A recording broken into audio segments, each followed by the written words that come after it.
Hey y'all.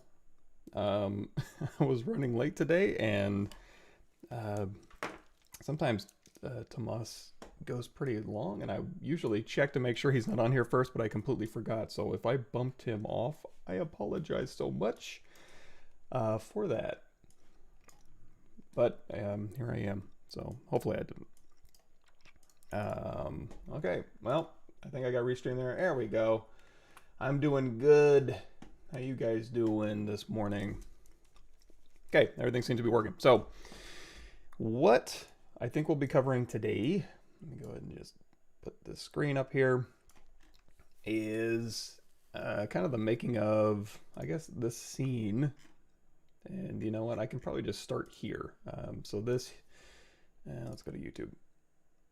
So as per usual, if you want to follow along, you can go to, here's my ArtStation page here, and this has, this one right here has pretty much everything. These ones go more specifically, have more images in depth on the arcade, the skateboard, and the Pizza Hut sign, or lamp, I should say. And then also on the YouTube channel here, if you go here to playlists, usually, let's see, created playlist, thank you. The live streams are going to be here. So whenever I live stream, it's live streaming on Pixologic channel right now. It'll go on my playlist there as well as my playlist here. And I don't have the Ninja Turtle thing in a specific playlist on here. It's just under videos. But if you want to see that, here's the making a video that I think we'll be going through today. So 1, 2, 3. That should get you started. Hey, everybody. Let me see. Can I make this bigger? Control plus. My eyes are too old to look at these tiny words. Let's move it in. I have designs. Blitzkriegix, Gruber, the silence. How's everybody doing? We'll go ahead and get cracking here. So, first things first. So we'll go through here, and it's, so basically, this is the entire scene. We have the arcade, we have the animated texture, we got him holding the skateboard, we got the Pizza Hut sign, we got the brick, kind of the faded vignette brick wall in the background. Oh, and here's me starting. The reason why the resolution is so low is because I didn't record natively while I was doing this part, or some of these parts here, because I was streaming on the Stylus League. So if you want to check these out, you can go in here to videos, and you're going to see these three right here, these Ninja Turtles, 1, 2, and 3. There's 3 days in a row, no, 3 Fridays in a row, I should say, of sculpting. So this is the first session right here, and you'll see me in the upper left-hand corner doing my thing. So if you want to watch these, you can go here, and you can check those out. And that was kind of the start of that.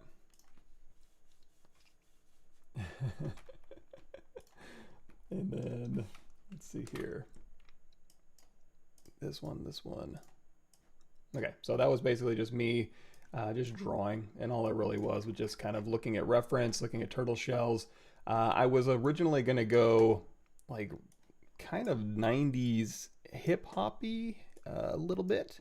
So his arm being up in the air, you're gonna see later on when I start posing, and we'll go into the making of all this in just a second, but when I get around here to the posing, his arm was originally going to be in the air because he was going to be holding a boombox. I had some awesome reference for this, but I realized as I was going to set the scene up, you know, doing just the kind of the blockout scene, having his arm up and then also having a big square next to his head really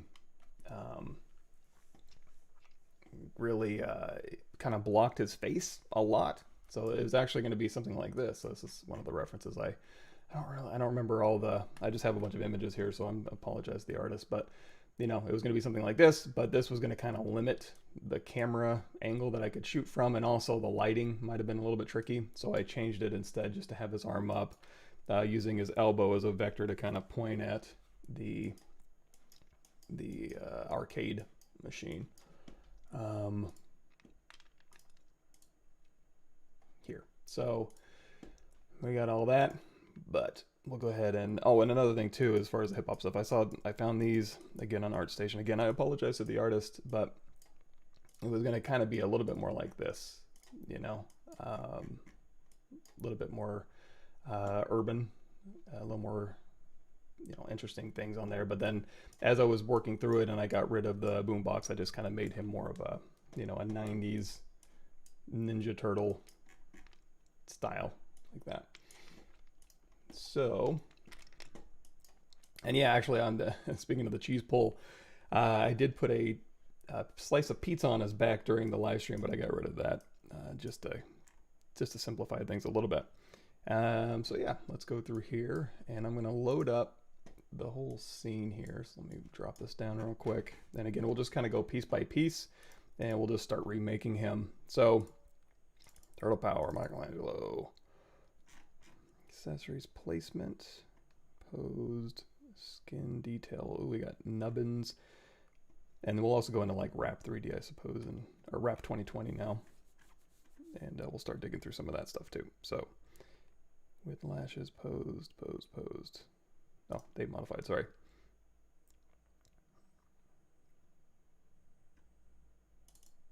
Oops.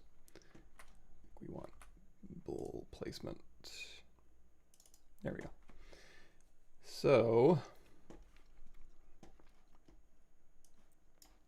through here, you can see me, I have Spotlight up, and I have my drawing up, and I basically just took Nick Zuccarello's body and just kind of formed it into the overall final shape here. Here's everything with the placement, and you know, everything's just kind of placed in there.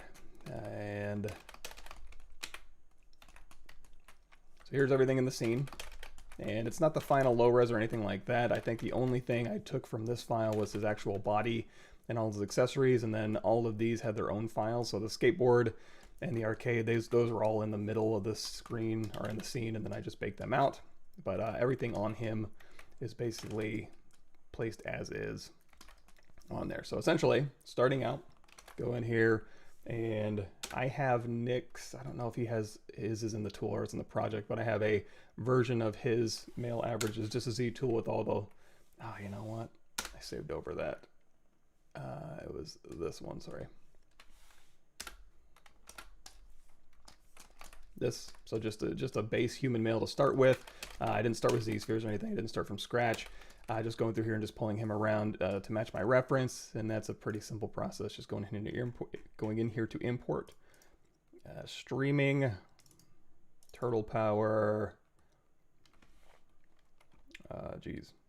reference, or I mean, I guess I can just bring in anything in here. Sorry, there's a ton of stuff in here now. Body, there we go.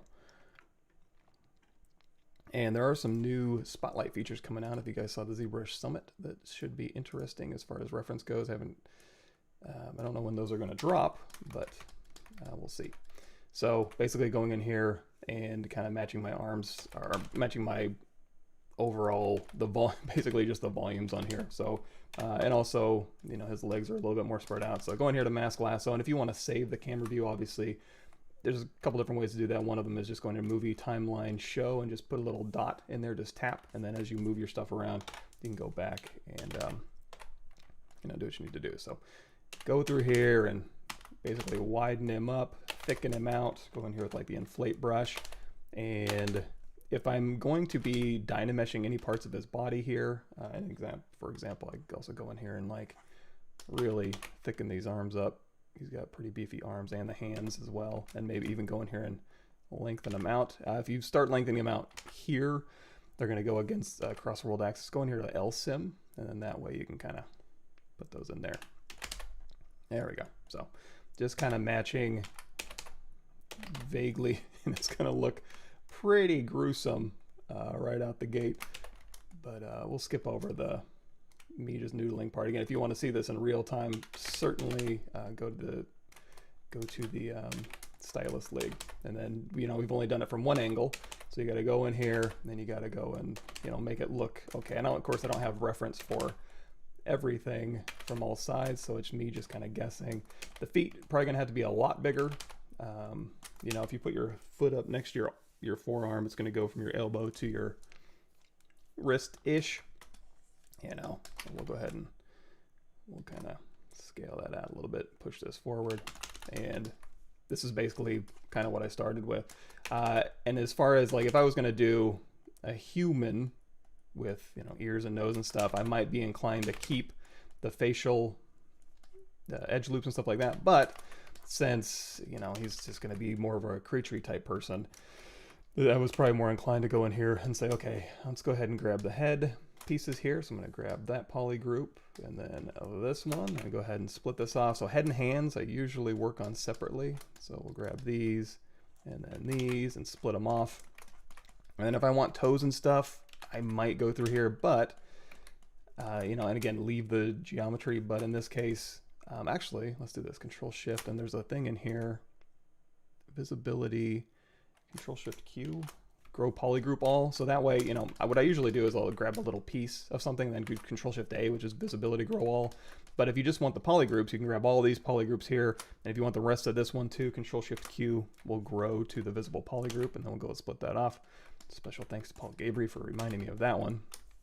And then here, if I wanted to, you know, kind of sort out these toes a little bit and go through here and say delete hidden, close holes, geometry modify topology, mirror and weld, and then I can just go ahead and dynamesh this. So maybe a little higher resolution so I don't web these together.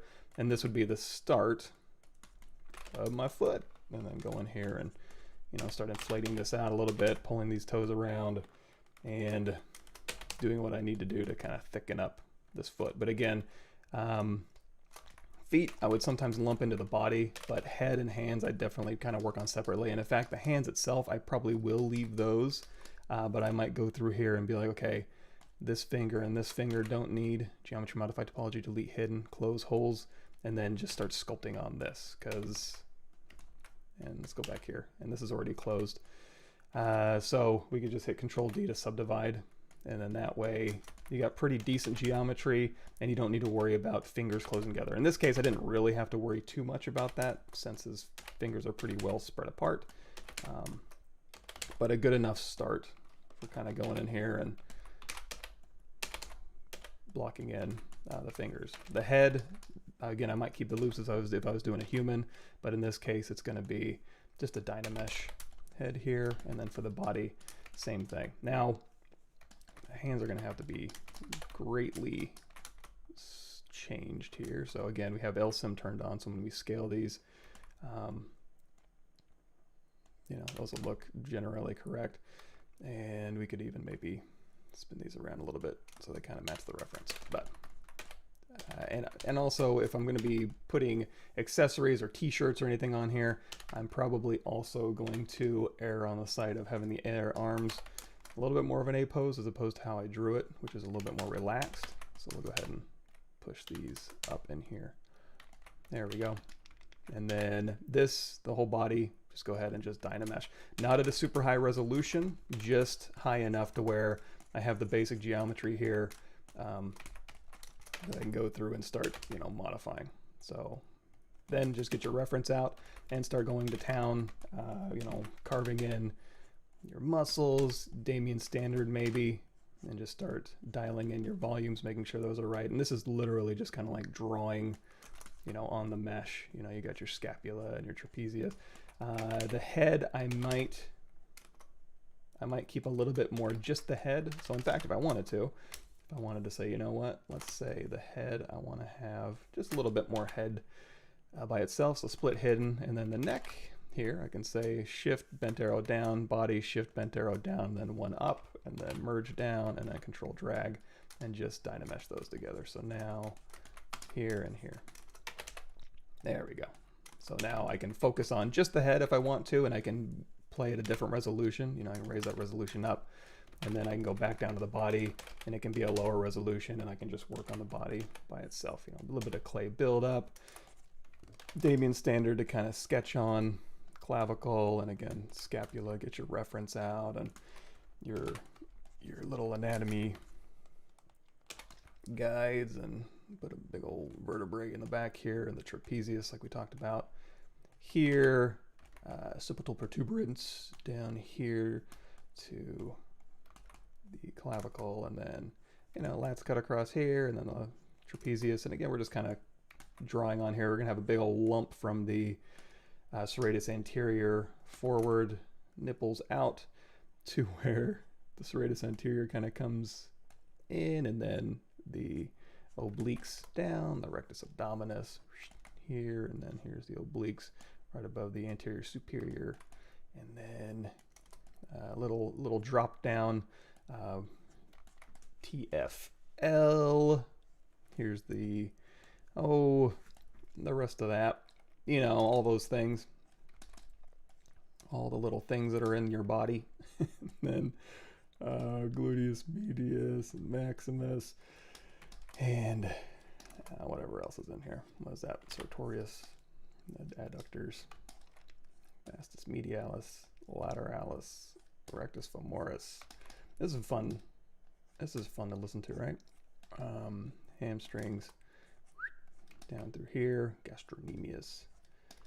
All right, so, and that big sweep in there. So we're just kind of drawing on where everything's going to go, and then going through here and just making sure nothing looks broken, and the volumes are where they're supposed to go. You know, so already we can kind of start seeing this come together, and then now it's just a matter of going through there. And again, go to the Stylus League and you see me actually sculpting kind of the block out for the whole thing, but kind of getting that dialed in. Question: I might give a shortcut ZRemesh or Dynamesh to a specific number. No, and one of the new features, my hand got kind of busted. One of the new features coming out at some point is going to be the ability to kind of drag from your Dynamesh slider and then pick what that resolution is. If you want to dial it in, this is one of the tips that we brought up during the ZBrush Summit, but Z plugin, you can download and install Dynamesh utility, and you can type in exactly the number you want.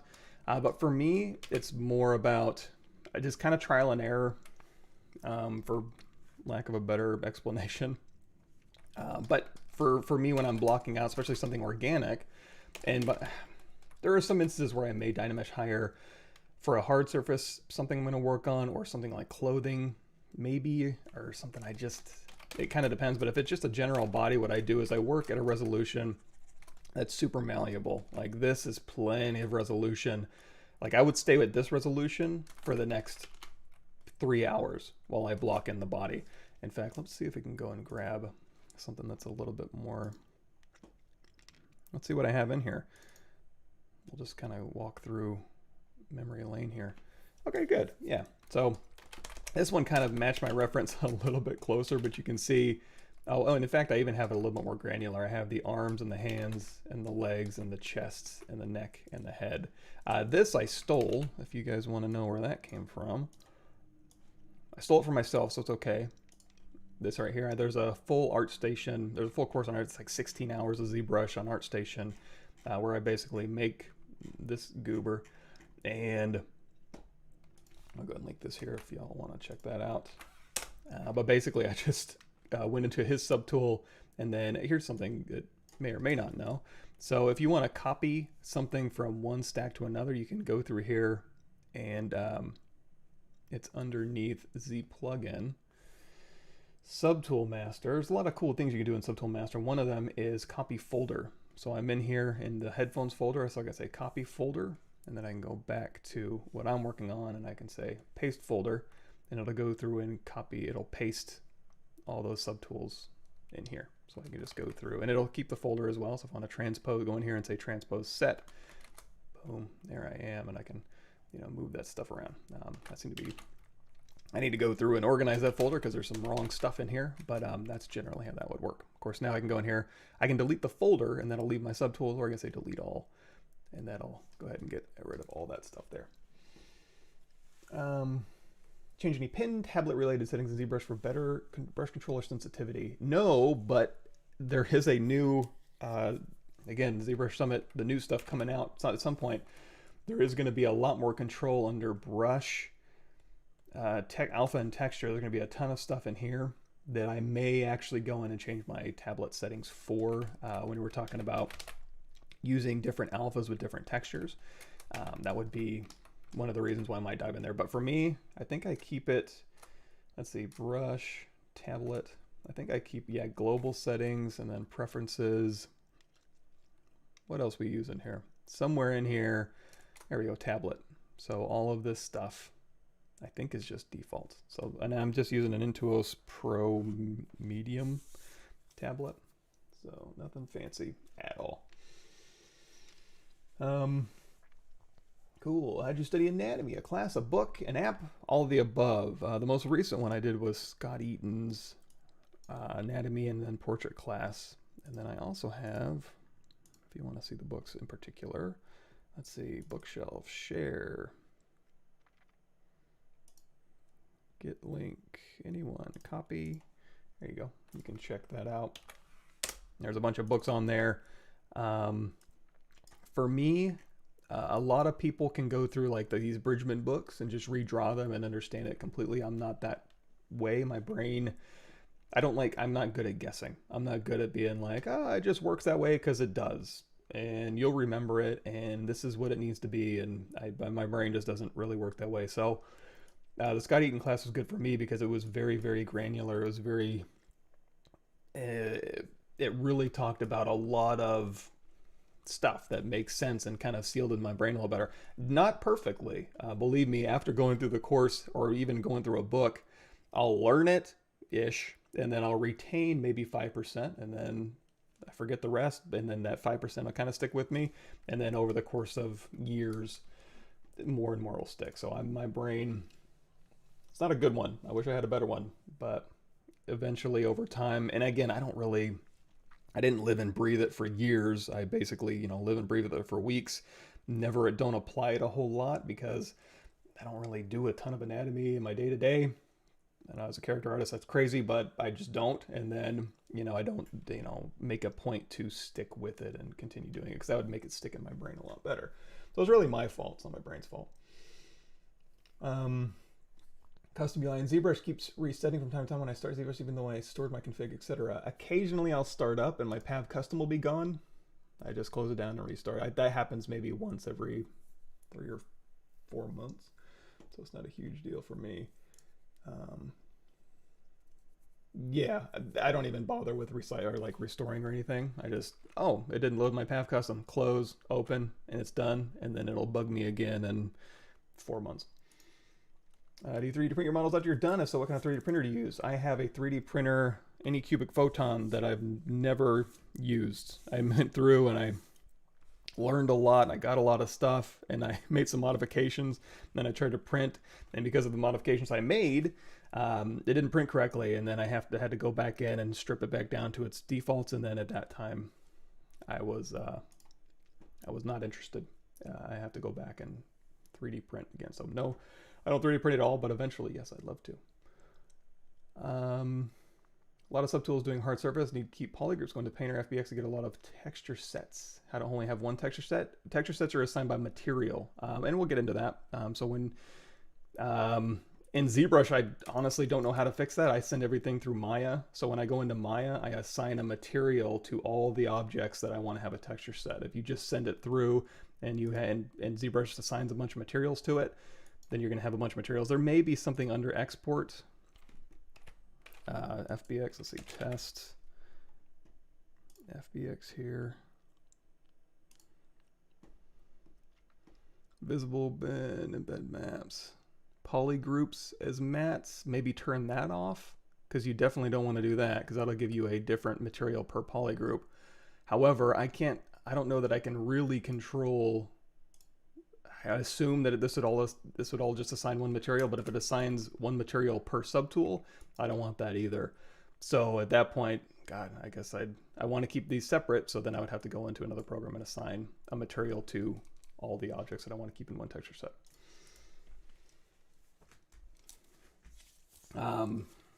Cool.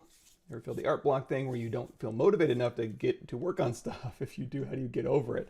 Oh, I do have something kind of on that.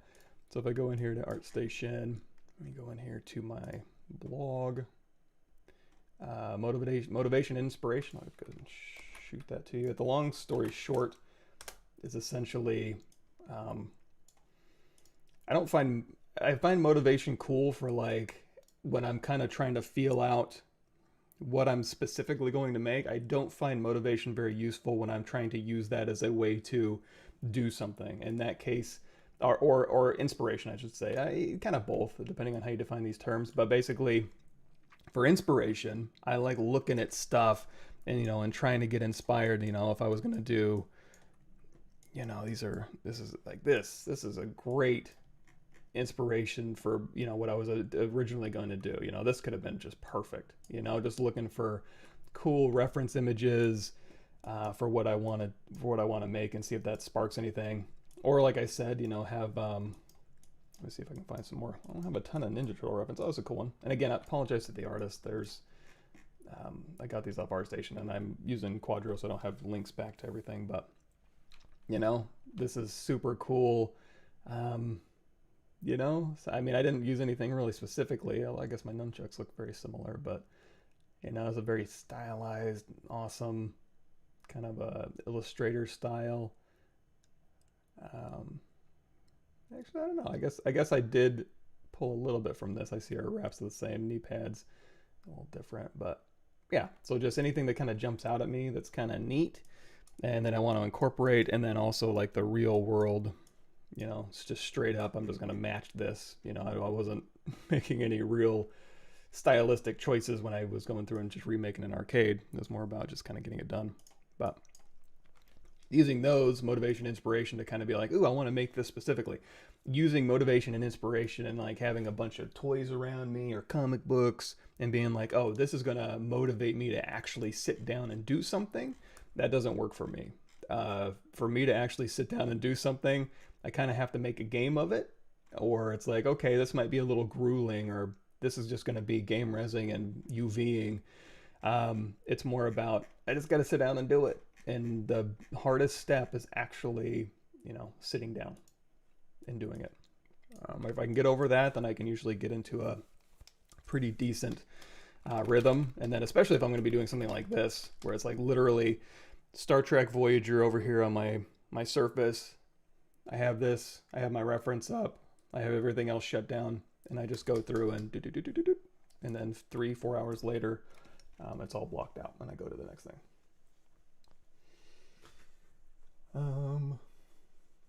Let's see here. Get caught up. How to get rid of an extra custom menu? I just realized I made an extra one with nothing in it. I think if you do that, if you go in here and you have, so if you have anybody wants to make their own custom menu, let me go back here. So here is, if you're just brand new to ZBrush and you're just starting out, or you're watching this and you have no clue what I'm doing, you can go in here to playlists. And there is a intro to ZBrush, new and updated. So in here, let's kind of get you up and running on ZBrush. All the weirdo stuff that ZBrush does, I try to pack at the beginning so you can get over that hump early, and then it's all easy sailing from here on out. And then in here, I want to say, I guess we just do a search. Custom, oh, whoops, wrong window. Yeah, creating and shaving custom brushes. And then down here, create your own custom interface and menus to speed up your workflow. That's video number 42. And I'll tell you how to do that. But to answer your question, I believe, so preferences, config, enable customize, turn that on, go into your menu, and then, let me see. If you Control-Alt tap the menu and then delete the title, I think it will just disappear. I think. I'm not going to do it on mine because I don't want to do that, but give that a shot. Close, brush. There we go.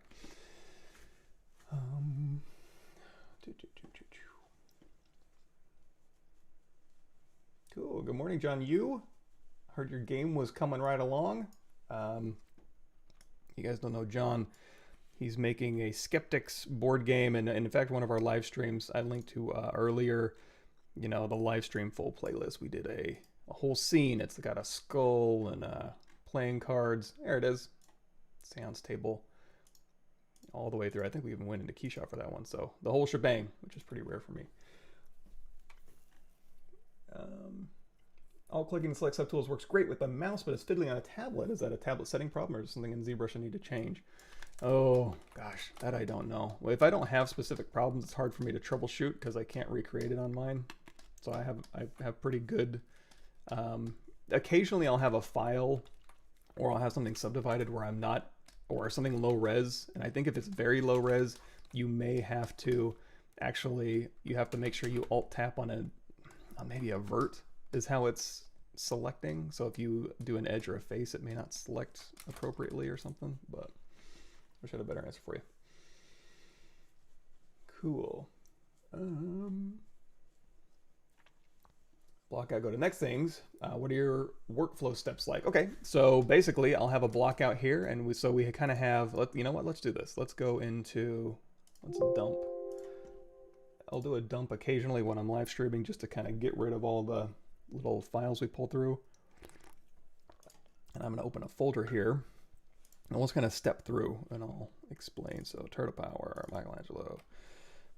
Here we go, date modified. Okay, so the very early ones we already kind of looked at. Let's see what this brings us. Okay, so here we are. Head's a little bit more blocked out. These things are all still separate. And again, I'm not too worried about, and this, you'll see this in the making of as well, where I go through and I ZRemesh this face. If I get to a point where I block this body out, and then I want to attach the arms, I'll get this pretty high with my Dynamesh, I'll get this pretty high with the Dynamesh, and then I'll Dynamesh them together, and then I will, you know, smooth any transitions out that I need to, and then ZRemesh it.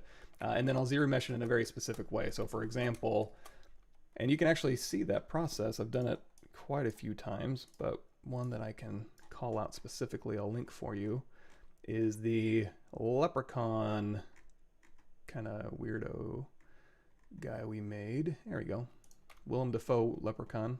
I didn't set out to make Willem Dafoe, but essentially, there we go, perfect. And this all has chapters in it as well. So if you want to kind of skip through and go to the specific areas, but essentially all it is just going through, and here's my Dynamesh, and then going through and just making polygroups and then smoothing those groups, and then ZRemeshing with polygroups on, doing a little bit of cleanup, and then projecting my detail back.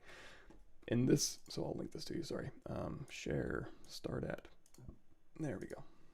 So I did that for the head because at the time, at this stage of my blockout, I thought, you know what, I might have a natural seam in here. But what I ended up doing was using 1024 scan data to project, and I was like, it'd be much easier just using their base mesh for that. So I used this technique, and let's go ahead and say, sorry, let's just step forward just one more. Again, I don't know how granular I am. Oh, good. Here's some reference for, like, again, speaking of, so here's an old base body that I just have around that I made, and then I got some more specific reference, which is like bodybuilder reference. He's kind of a thick turtle here, so I kind of use that as a guide just to kind of check my volumes and so as I'm working around, I can kind of get those specific, you know, type of shapes that I'm looking for. Here's where you can see I went through and I ZRemeshed polygroups on his whole entire body. And again, once I get to a certain point where, okay, it's Dynamesh and I want to go through and add, you know, specific details, again, control tap my point in history with my Dynamesh, ZRemesh it down to something low. And it doesn't have to be beautiful. I mean, this is kind of bad in here, but I know this is going to be covered by a big shell, and I could manually go in here to ZModeler and fix this if I wanted to, but I didn't care that much.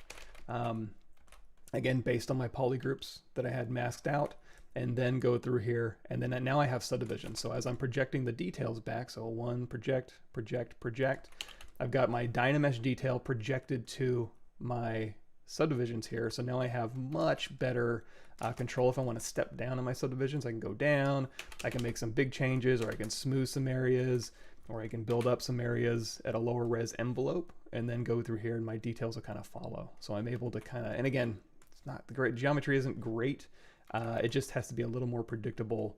And I can, and if I get to the point where it's like, okay, I'm sculpting and this geometry is just killing me, well, you don't really lose anything in ZBrush. What you can do is just control tap this point in history. So you have these verts, and then we can go down here to subdivision level 1, delete higher. We can go through here with our ZModeler brush and say, you know what, I actually have a specific ZModeler for this. We'll go in here to slice, and I'll be here to here. And we'll do mirror, mirror, and weld. And let's just do increase all. There you go. So now we've got a little more geometry through here. Hold down shift. I'm going to drop my intensity down quite a bit. Okay, so let's kind of relax those. And if I want to cut across here and turn those into quads, I can. But just for demonstration purposes, okay, I've fixed that, right? Well, I still have that point stored in history of all that data. So again, project history. That's going to be under subtool project. And then Control D to subdivide, project history. Control D to subdivide, project history. And then Control D to subdivide, project history. Another thing you could have done is when you're in here and you have a bunch of high-res stuff and you're like, oh, I want to change the low-res or even add something. So for example, I can go in here to free subdivision levels. Let's go ahead and let's control mark over here and we'll hit Control W. I'm going to go in here to BI, brush out. Let's go in here to our comma key, brush, insert IMM, dragon bones, M, horns. And these horns have a hole on the back. So what that means is I can use Mesh Fusion, which is essentially going to allow me to merge that hole with that poly group I just dragged on. There we go. So now he has horns actually built into his head with geometry for my low res. And since we're frozen, we can unfreeze, and that'll go through and take this geometry and project my details back and mask anything new. So now I have subdivision history 1, 2, 3, 4 with new geometry. So that's kind of cool. However, for but you know, that's pretty fast, but it's also, you know, it's fast enough to where you can delete higher, go through here, make any modeling changes you want. In this case, it might have been a little hairier because you'd have to select, you know, Control Shift drag, and then they say Control Shift Q to select all polygroups, and then project, unhide everything, subdivide, select all, subdivide, project again without projecting the horns. So that would be the manual way to go about it. But that's just a way where you can just go through and modify your base geometry and get your details back. It can sometimes be a little bit squirrely though, so your mileage may vary. If it doesn't work, now you know the manual method to do that. Cool. So I'm sorry, I'm just getting caught up here. When will the sculpt off people receive XMD? You know, they kept reiterating during the summit that like, hey, it's going to take like 6 to 8 weeks for some of these things for shipping and stuff, but that I'm not exactly sure. When is new ZBrush releasing? That I don't know either. Cool. Kickstarter pre-order pledge banner. Excellent. Cool. Awesome. That's awesome. You get stuff manufactured. How cool is that? That's exciting. Yay, John Yu. Yeah, Mesh Fusion. Mesh Fusion is a really fun one. We can do one more of these. So essentially, if you have geometry, this is kind of useful for hard surface too. On my bison, I ended up doing it on the neck pieces. If you want to like add greeble detail, but you don't want to sit there and like go and Z box model it in, you can use Mesh Fusion as a way to make those changes for you. And all it really is you know, you have a poly group here, and if you want to, I might want to modify this poly group slightly. So I'm going to go in here to brush smooth. I'm just going to show you where this is. I'll show you where the setting as well. So here's smooth groups, say okay, and then under smooth brush modifiers, when I hold down shift, you're going to see as weighted smooth mode has been set to 6, which is groups border, and now I can literally just go in here and just smooth just the groups border, just to kind of get that a little bit closer to what I'm looking for. And then BI brush insert.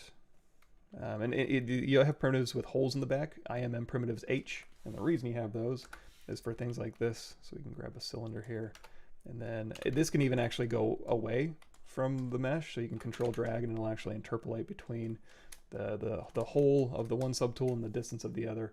We'll go ahead and set this back to regular smooth. This came up in my Twitter. I guess I can talk about this if I can find the damn smooth. 8LMN smooth. There we go. So in my smooth, I have it automatically set to weighted smooth mode of 1, which is stronger. So if you want to, and I think this is also correct, so you have a bunch of brushes in here. If there's some in here you don't want to keep around, go in here to ZBrush. Nope, wrong window. There we go. C program files, Pixologic ZBrush 2021, and then there's Z data brush presets. What I do is I take this, Control C, Control V, so I always have a brush presets backup if I mess up any brushes. These are the ones that load up with by default in ZBrush. So basically I would save over my smooth with Smooth Stronger enabled, and then I would just save over this folder, and then my smooth brush will always have the settings that I want. And I think, I haven't tried this, but if you want to go through here and delete any of these you're never going to use, you can get rid of these, or if you want to have startup brushes. Also, ZBrushes, sorry, it would be under Z Startup brush presets. If you just want to drop things you want to have show up on startup and not have to deal with your default folder, might be safer, then you just put them in here. And then any special brushes you have will just load up like these ZM Slice and ZM Topology. So yeah, fun. Cool. Yeah, the connected Hornstow poly group is Mesh Fusion, and in fact I probably have something here. If I ever shout anything out, chances are if you go to my YouTube channel, just type it in. There you go, Mesh Fusion Basics. Copy link. Check that out.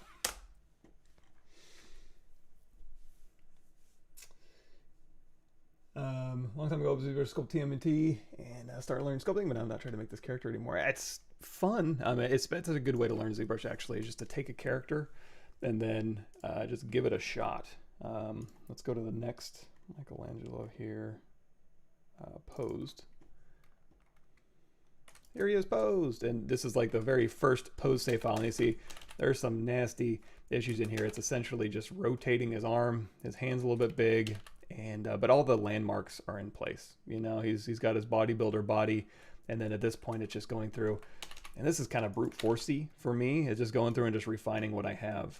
This is still my old topology. I haven't done any wrapping to this yet. Let's go ahead and just say delete all here, and we'll jump ahead to this one,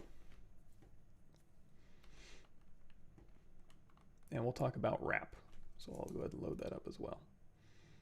This is a big old file. I'll give it a second.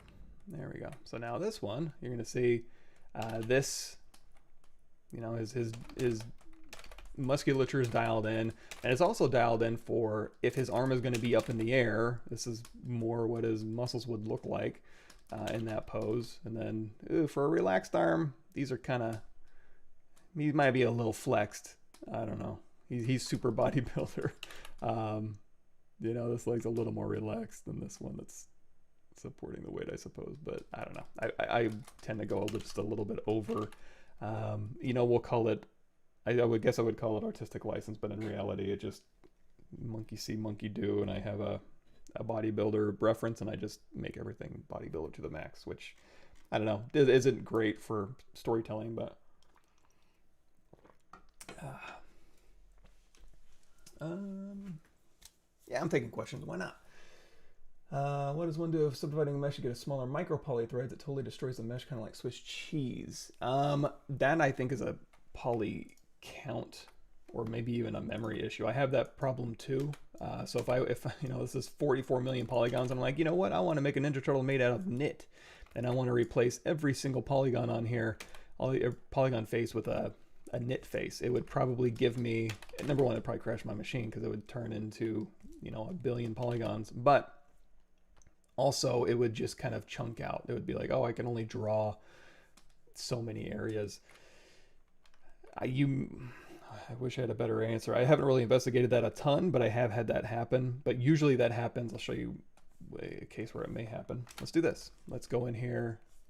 I was just doing this in my live QA for my CGMA class last night, and it's fresh in my brain. So let's go in here. Let's just do a little exercise. So we're going to go in here to Tool, and we all know nothing is cooler if we're going to be making anything chainmail or knit than a human skull. So Control Shift, grab, select lasso, grab all these pieces, Control Shift A, visibility, grow all, geometry modify topology, delete hidden.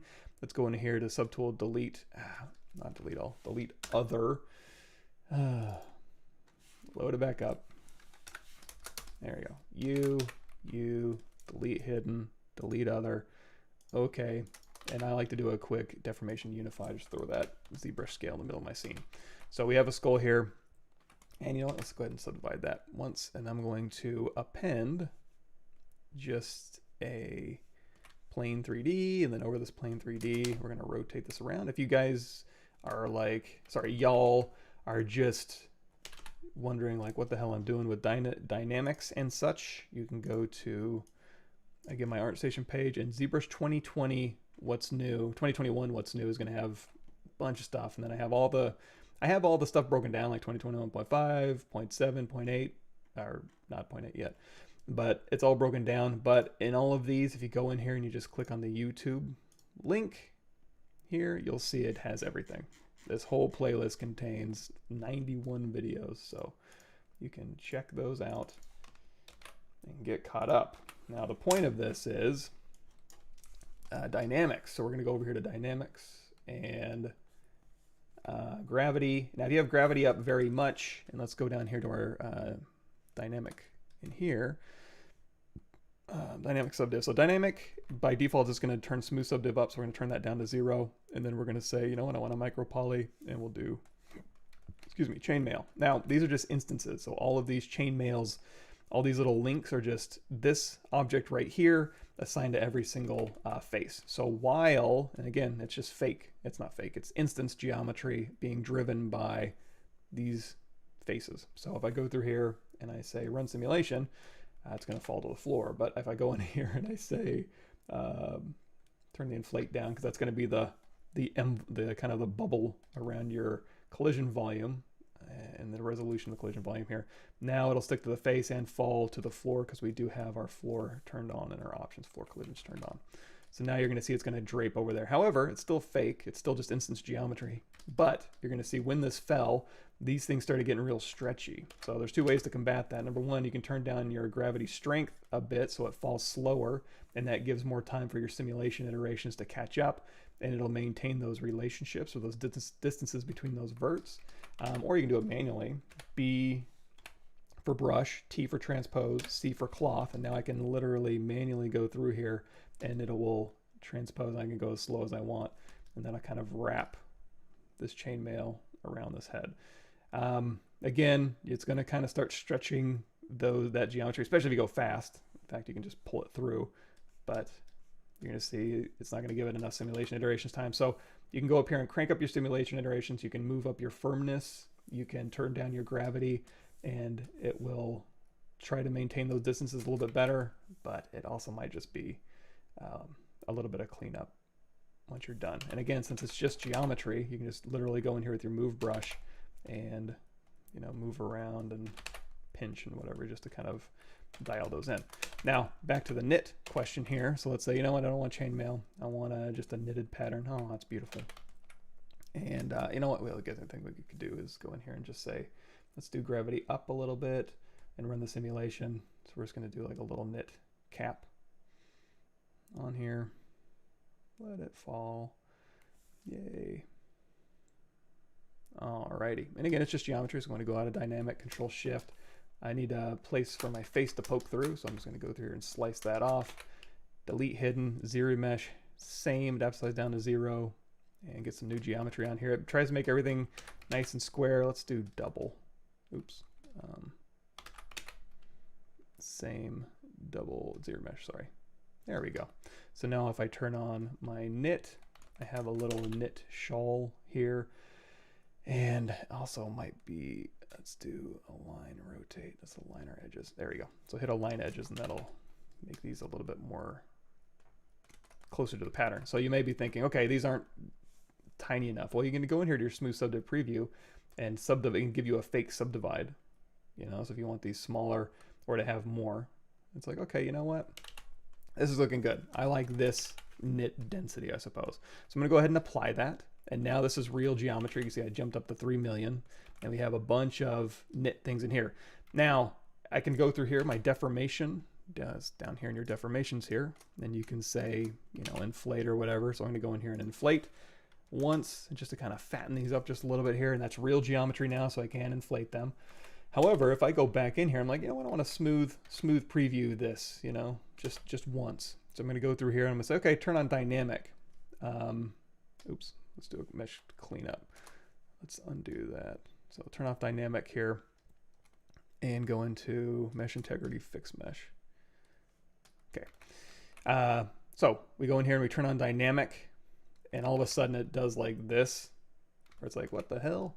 And that's because it's replaced every single face of that knit with another knit micropoly, and it's subdivided once. So we just jumped a lot of polygons. So instead of crashing, I'm assuming, it just went through and said, hey, that's a lot you're throwing at me right now. And honestly, I didn't even want that. I'm gonna turn micropoly off, and then smooth subdiv I can use for my dynamic.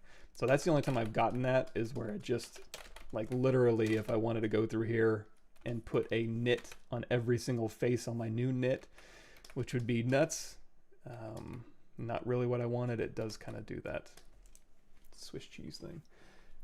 But it might not be what you're running into, but you can get my UI. It's on my Gumroad underneath ZBrush, intro to ZBrush files. I don't know if I've updated for the latest though. But honestly, the custom UI, the video I linked earlier, super easy to go through. And honestly, I would say make it your own. Like you would probably use ZBrush different than me. So it's robust. Workflow demos on the scene. Love to see your painter workflow on the arcade skin, etc. Probably not. I don't know. I don't have as much time as I used to, and that would require quite a bit of time. But I'll see if I can touch on that today, or on my Thursday live stream on my channel. We can definitely get into Painter, and it's pretty. My methods in Painter are pretty straightforward, which is a good thing, I suppose. Okay, if I miss any comments, I apologize. Just keep shouting them out, and I'll probably see them. Cool. Oh yeah, remove the name, like Gray Shack says. Recommendations or tutorials on sculpting heads. I like, if I'm doing realistic heads, I like scan data, just to kind of go through and look at the, so I got a ton of that. I don't know if I should pull any up. I guess I can. Let me see. It just a matter of me diving into my reference library, scan data, scan models, reference pack. Also Anatomy 360 is kind of cool for that. Okay, expression bundle. Yeah.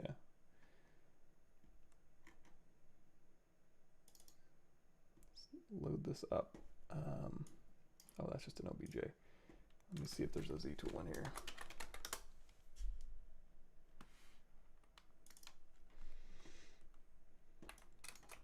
Yeah, so, load up some scan data. I'm going to go down here to texture. I guess we can throw this on. Texture map off, and then you can kind of see, just kind of using this as a guide for, distances and draft and where things kind of end up is a really good reference, and you can see it all in the round. So that's nice. And this is from Scan Store, 1024 Scan Store. Trying to think.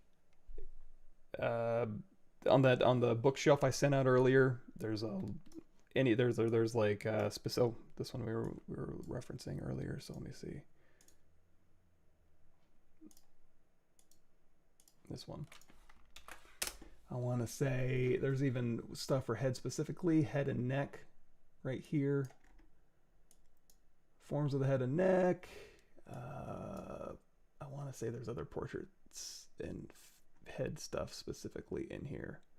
Anatomy for 3D artists is a good one. Anatomy for sculptors is a good one. Is there anything? I'm trying to find all the head specific ones in here. They're all good, and it just kind of depends on how much time you want to devote and taking notes and going through the steps and drawing and learning and cementing it in your brain. You might have an easier time than I do. Go ahead and say delete all. Delete all. So now that we have, our guy, you're going to see I have some extra nubbins because I went further ahead. So essentially these nubbins are from the Scan Store. So this is a base mesh. Oops, didn't want to slice. Let's go back here to select rectangle. So essentially what I did was I made a separate poly group because this isn't my topology anymore. I went and grabbed 3D Scan Store, the base meshes. I suppose I can load that up if I can remember which number it is. Non-expression body bundle. I want to say it was like male 03. So the problem is how do I have my sculpt with all my sculpted Ninja Turtle detail, and then also use, there we go, perfect. Take this geometry and this, even the subdivisions here and the UVs. It's all, this thing is all ready to go. It's got UVs, it's got textures that I can transfer, but I need to get his geometry on my Ninja Turtle. I could manually do it in ZBrush. It'd take a while, and I'd have to go through and rotate and move and project and clean up, and I'd probably be skewing stuff all over the place. However, there's a program called Wrap 2020. There's also a ZRep plugin you can use with ZBrush, but I just use Wrap 2020. So I'm going to go here. Let's load this up. We can step through it. And essentially that's what this does. It does a lot more than just this. You can actually go through and, you know, snap base topology to different expressions to catch all that information here. But basically I'll just start with the scan. So here is the scan that I want to snap to, and then I got my sculpt in here as well. And with both of these, I go into select point pairs, and then I have visual editor, and then I literally go through here. You see there's a sync views turned on. So while I'm in the head, while I'm in the head area, I can go through here and be like, oh, you know what?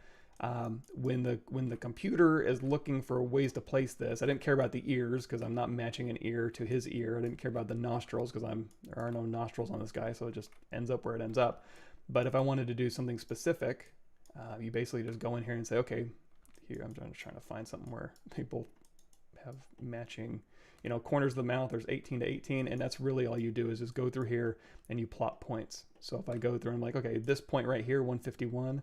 I want to match to this one, and then, you know, 152. Let's see, you know, right above the knee, 152. I want that to match that point, and it will take those points.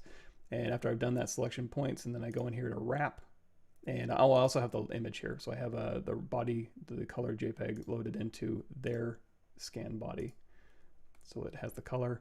And then underneath wrapping here, go ahead and turn that back on. I can go in here to compute, and then I'll just go through and start wrapping my, so here's my sculpt sitting there, right? And then his geometry is in the A pose, and that's gonna go through and match the points. It's gonna do a rough pass, and then it's gonna do a high res pass. And he also has 5 fingers, I only have 3. He has 5 toes, I only have 2.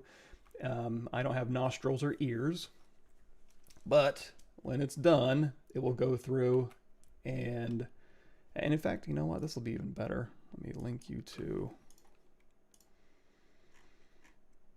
if you go to my Ninja Turtle ArtStation, which is here, and you scroll down here, if you want to see the process for projecting a 1024 scan data using wrap and even the Marmoset render setup, go to James's ArtStation. I'll link you to it real quick. He has tutorials that'll walk you through. I want to say this one here, and gosh, which one was it? It might have been this one, detailing and texturing sculpts with scan data, and then this rendering one. So those two, I think, have what you need. Cool. So now that that's done, we can just, you know, let's turn these off, and there we go. Weird. So now I have that data transferred over to my Ninja Turtle, and then from there, I don't think I have an old Marmoset scene, but essentially that's where I ended up. Let's just say delete all. Sorry, delete all, and then go back to my guy, and that's where these little nubbins are. So you're going to see these little nubbins hanging out. And I just made a polygroup for all these little extra fingers that are sitting there that I don't need, but everything's still good. I still got on my detail, and then and basically what the trick is you want to apply the surface detail separately, or on a layer separate from your sculpted detail.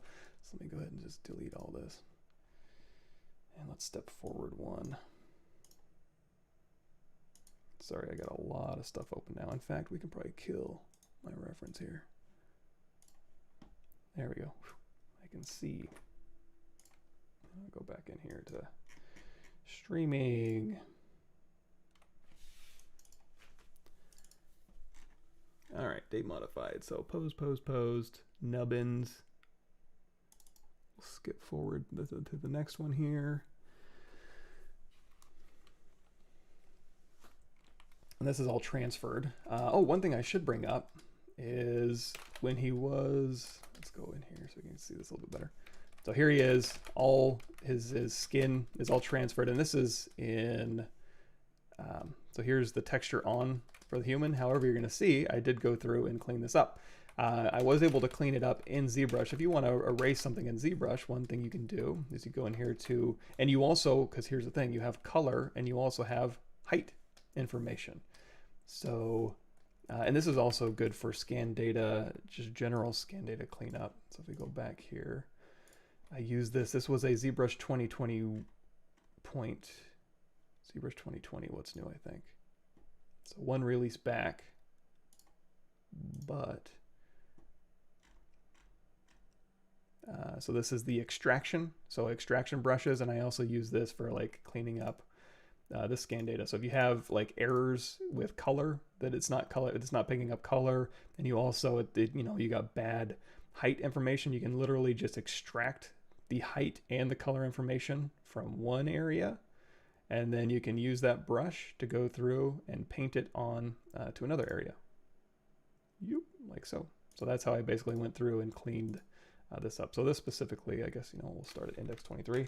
There's the ZBrush 2020 playlist, and specifically the cleanup I'm going to be talking about here. So that was me manually getting rid of, you know, any weird stuff I didn't want on his body.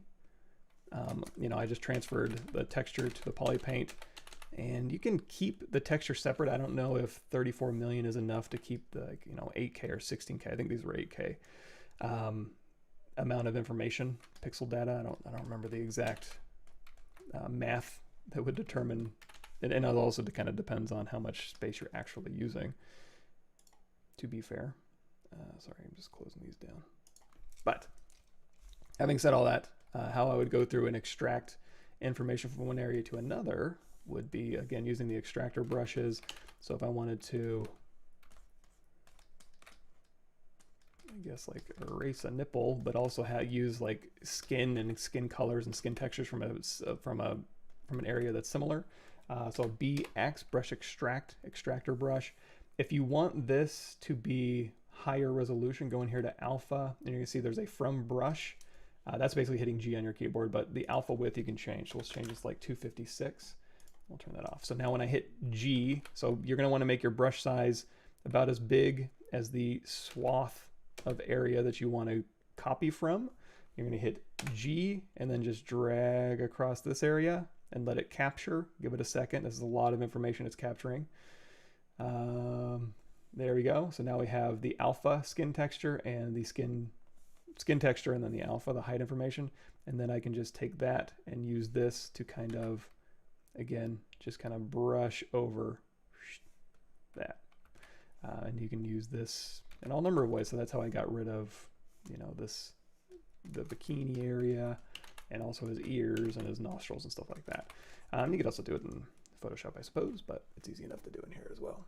And then you could go down here to texture map. So UV map we can set to 8192. Texture map we can go to create new from Polypaint, and then just transfer a Polypaint to a texture. Once that's done, you can hit clone texture here. So here's the new texture we just transferred. Clone texture, exports. There it is. I usually switch this to, we'll just throw this I usually switch this to PSD just to make things go a little faster so I can skip a dialog box. We'll throw this on our desktop here. Save, and there we go. To make ZBrush run a little faster, I usually have the textures off in here. If you have a big old texture loaded in your texture thing, it might slow your performance down a bit, or at least it used to. So yeah, and that was it. Go through, delete the nubbins, project any error, or, you know, clean up any errors and stuff like that. Projecting detail if you want to, even while you're in here in your render, you go in here to render properties. You can turn on maybe a little bit of wax preview. And then under your material wax modifiers, you can crank up that strength a little bit. You can get a little fake subsurface scattering going on. So now we have, that's probably a bit much. There you go. So now we have naked Ninja Turtle guy. Now, if I wanted to change the Polypaint, we'd go in here to Polypaint, adjust colors. And then in this one, you could select specific colors. Like if you wanted to select just the red areas, and then you can change the tolerance. So if you say mask here and change the tolerance, there we go. So we can grab just specific colors, inverse mask off. There we go. This doesn't have, I mean, he's all pretty skin toned, so it might be a little different. Actually, let's do this. Let's say, I'm gonna grab something a little bit more specific, or this color in here, very specific color that's in there. And then we can say we want to mask that, and then we want to invert that mask. So now everything but that color, and then you can change your tolerance in here to grab more or less of that color. I didn't do that for this particular thing. I basically went through here and adjusted hued it over to a green, and then played around with the RGB intensity. The RGB, you can even go through by channel, red, green, and blue intensity separately, along with your hue and your saturation, the hue intensity down here. And you can even tint if you wanted to like tint the whole thing with a green. You can put an overall tint over it, so it's up to you. But contrast, so I just basically played around with these settings in order to get, to change my Polypaint. Now I'm trying to remember. No, I think I did use something like this as my new Polypaint base. So again, go texture map, new from Polypaint, and then export that out. And then in Photoshop, you can kind of mix and match, and kind of blend whatever you want. But I think I pretty much used this wholesale before we got into the scales part. Any alternatives to ZWrap 3D? I mean, you can do it in ZBrush. It'd be a pain. It wouldn't be like me going, oh, load, click some dots, save if I want to go back to that file, wrap, and then literally I can go do something else. Like while it's doing that for 5 minutes, I can go and, again, watch Star Trek Voyager. And but you can do it manually. You can literally just go through, and you could even, maybe we talked about dynamics earlier. If you remember, there's that collision volume. So turn that inflate down to 0. You can move your low res into place of your high res, set that high res as a collision volume. And in fact, in ZBrush 2021 demos, I did that. Oh my gosh. Come on. This one here. So the topology. Here's where you can go through and this is just geometry, and then using dynamics to kind of wrap or kind of it'll go to your collision volume. Then you can just use project all and your project brushes. Here's me taking a completely different body, using dynamics to simulate out, and then just using project brushes. So you can do it manually. It just take you a little while. And again, you might have to do a little bit more cleanup, but it's doable.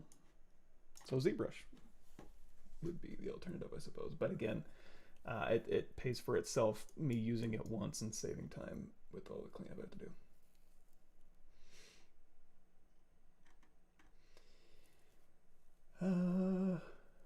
Cool. Turtle Pavlo. I like it. He can be the accountant that stays back at the office.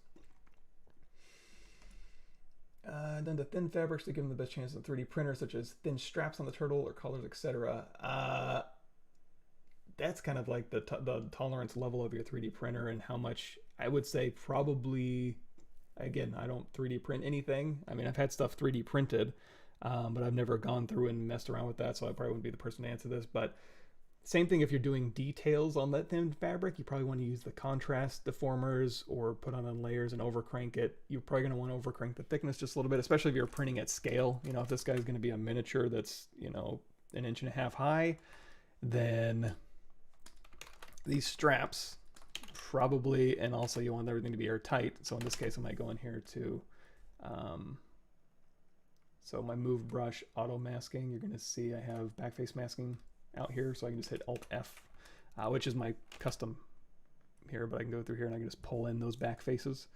Make sure those are all nice and watertight, first of all, and then also if I turn, I should get an invert. Can I? Oh, I can invert the backface mask curve. Look at that. Let's do a flip horizontal. So now I can leave the back faces alone, and yeah, look at that. Move out the other side.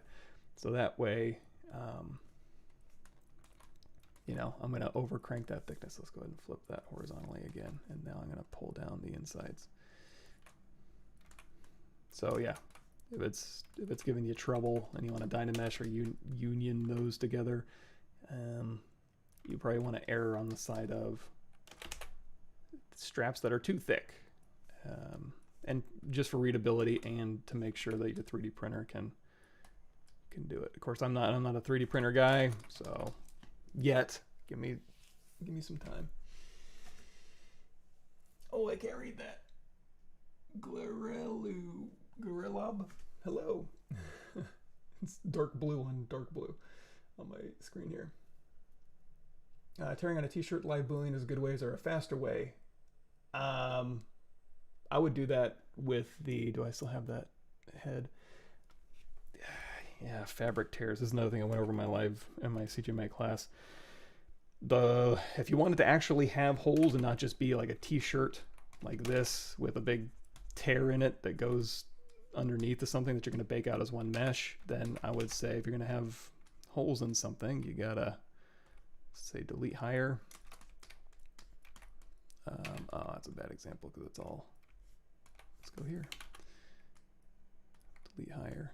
So let's say this is fabric here, and we'll subdivide this up once. So this is my fabric, and again, I'm not gonna be able to push in anything, so I'm gonna go through here and I'm gonna say this is a hole, this is a tear, you know, this is a tear, delete hidden. I can go through and like mask this, and then we'll go ahead and hang this a little bit. So we'll turn on our dynamics, turn off our collision volume because I don't want to deal with that. And then just gravity down, run simulation. There we go. So now we have holes in my fabric. Now, does this look great? No, but at least you have holes in your fabric now that you can go through and, you know, BSH snake hook brush and put your tears in, and, you know, whatever fabric detail kind of tears you want to add to this, as well as you can use IMM brushes to insert threads through here to kind of sell that a little bit better.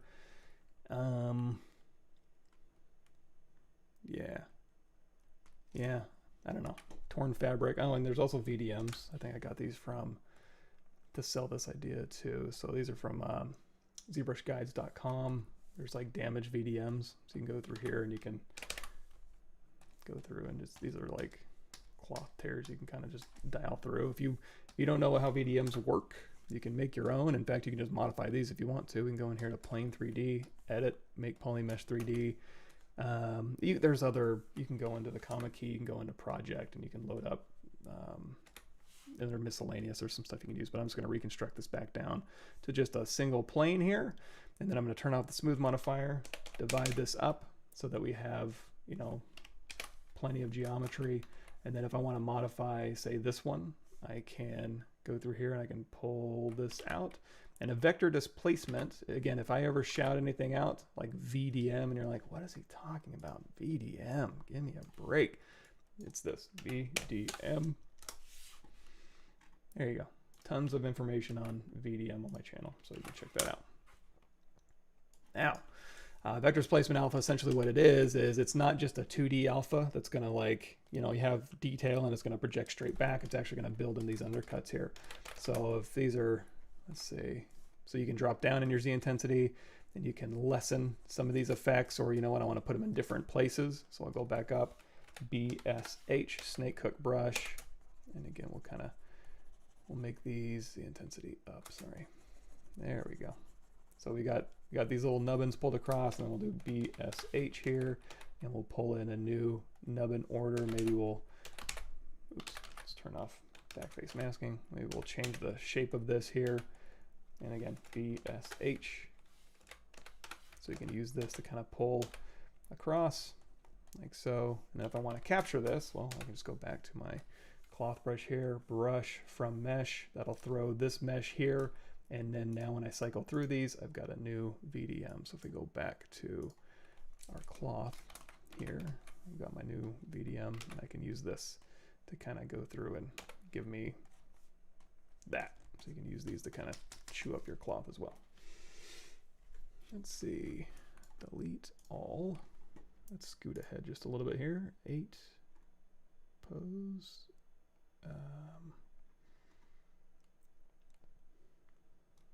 Bake, placement. Yeah, I guess this is kind of the latest one.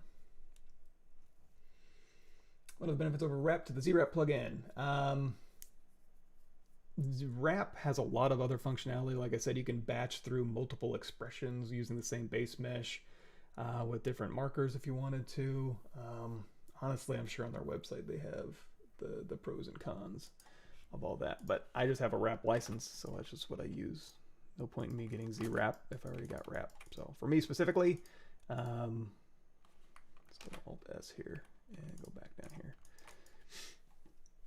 Cool. Wrap 2020 was the name for that. Cool, thanks for the kind word. Imperial Walker. Let me get a drink here. Is there any way to create a fast circular brick pattern ZBrush? I just place a brick hand by hand. Oh yeah. So let's just grab a cube 3D. We'll make it vaguely, let's make Polymesh 3D, make it vaguely brick-like. Oops, BTR for regular old transpose. Hit comma, go in here to arrays, and one of these, I think they used to have. So here's a brick, like an array mesh with just bricks. You can just load this up here, and then I'm going to go over here to my array meshes and say lock position, lock size. What am I looking for? Transpose, hit Y, and then now I can go through here and let's go to transform section 1. Oops, E, CW. Nope. Sorry, I'm terrible at using that transpose line now. I don't use it anymore. So I'm going to scale these manually, maybe. Okay, and then what's stage? Is it this one? Offset. So you can kind of play around with this one to kind of get you at an X amount. Let me see. Offset Y. Here. Goodness. Let's do Y and then click above so we can get a little bit more granular. There we go. So here's my brick wall. And then if I want to make this, we can try this. Let's go in here to, actually, let's do this. So I have my, see how we had that polarized cap? I don't really like that. I'm going to go to ZRemesh half, depth size down to 0, detect edges, and then ZRemesh just to get new geometry that I can twist. So we can have this, and then we can say array mesh. That's not going to let me convert, but let's do this. Convert BPR to geo. So now I have real geometry, and I'm going to go to the middle, and maybe, everybody cross your fingers, bend arc. We can bend this around, change this radius. We can just kind of bend this into a brick, like so. And in fact, I may be able to go in here, and there is a crease. I should have done this before I applied them, but we can maybe do it here. Hold down Control and just add a little bevel in between all those polygroups here. Now we've got, let me hit D for dynamic. And I don't know, I guess you can crease those if you want, but here's a little circular brick wall. And we have a huge file open now, which I may kill. We'll go over the specifics of modeling all the pieces on him, but I just had him loaded up here. So here's basically the final model. And in fact, I think this version even has the human teeth here. So if I go down here to texture map, oh, it's not loaded in. Yeah, but there's textures in the human teeth. There's textures with the eyeballs. You know, let's load up Marmoset here. And I can show you that a little bit more in depth.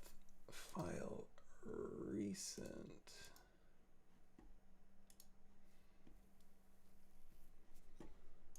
Let's see here. ZRemesh.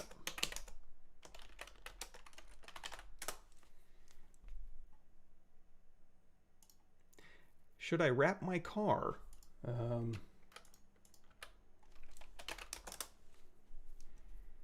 Hey, look at that. I knew they did. Facial expressions pipeline, optical workflow mapping. ZWrap can resolve all your needs except for texture transfer. Texture transfer is nice though, but let me check that out.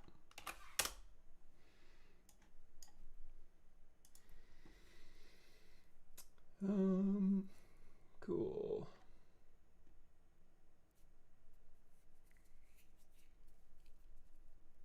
Yes, it is definitely difficult to get a job as a character artist. Last I heard, there was this was back in the day, there was like more NFL players than there were character artists in the industry. There's not a ton of them. And I mean, character artist is kind of a loose term. You could be a character artist, but as far as like, yeah, AAA game character artist, you know, Naughty Dog style, there's not like thousands of those jobs, you know.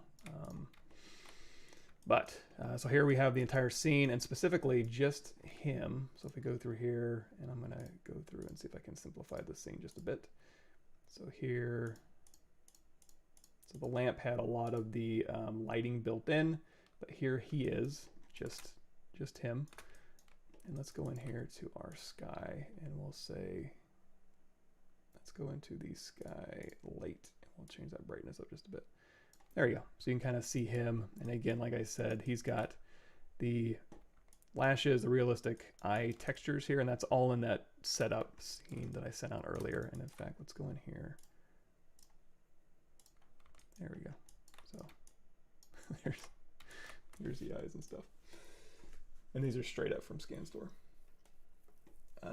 Is this the latest ZBrush release? You see anything in the new version that may change your current workflow? Yes, there's a lot of cool stuff. This isn't the latest ZBrush, though. They haven't released that to my knowledge.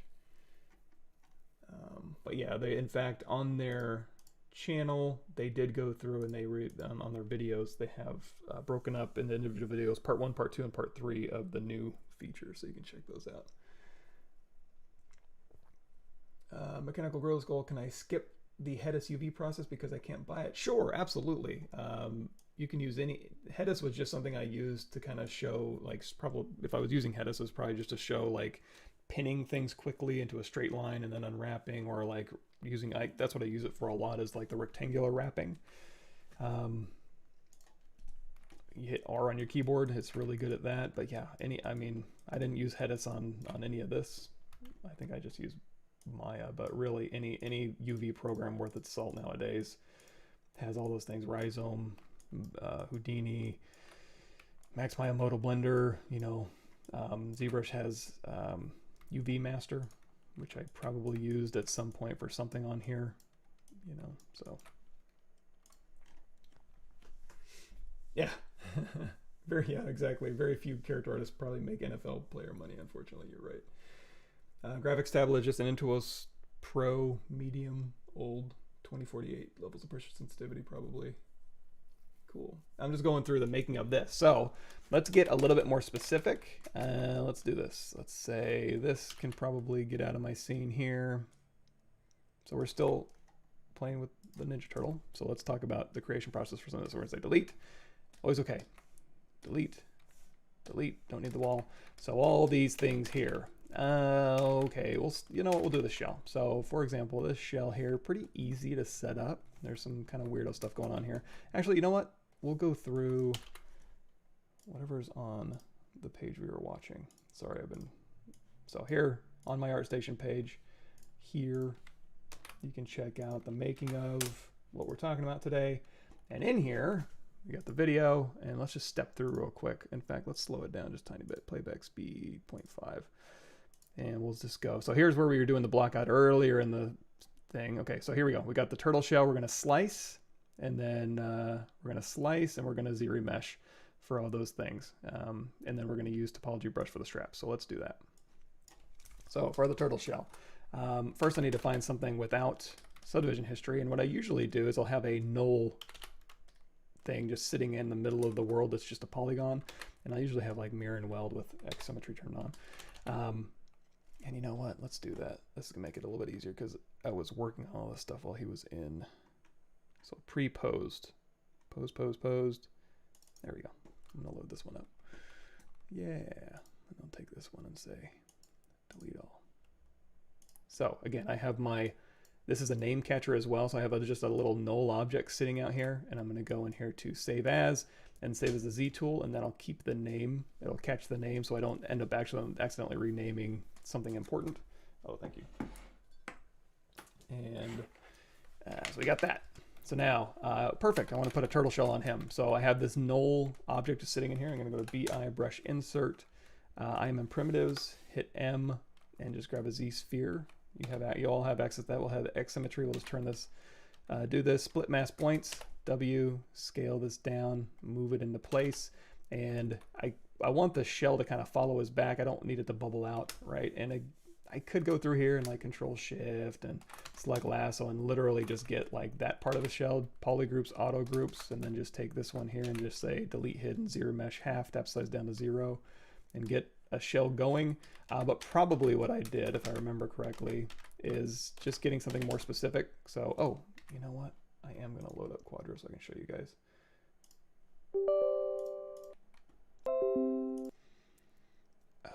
Open. Give me just a sec. Streaming. Turtle power, Michelangelo. Body.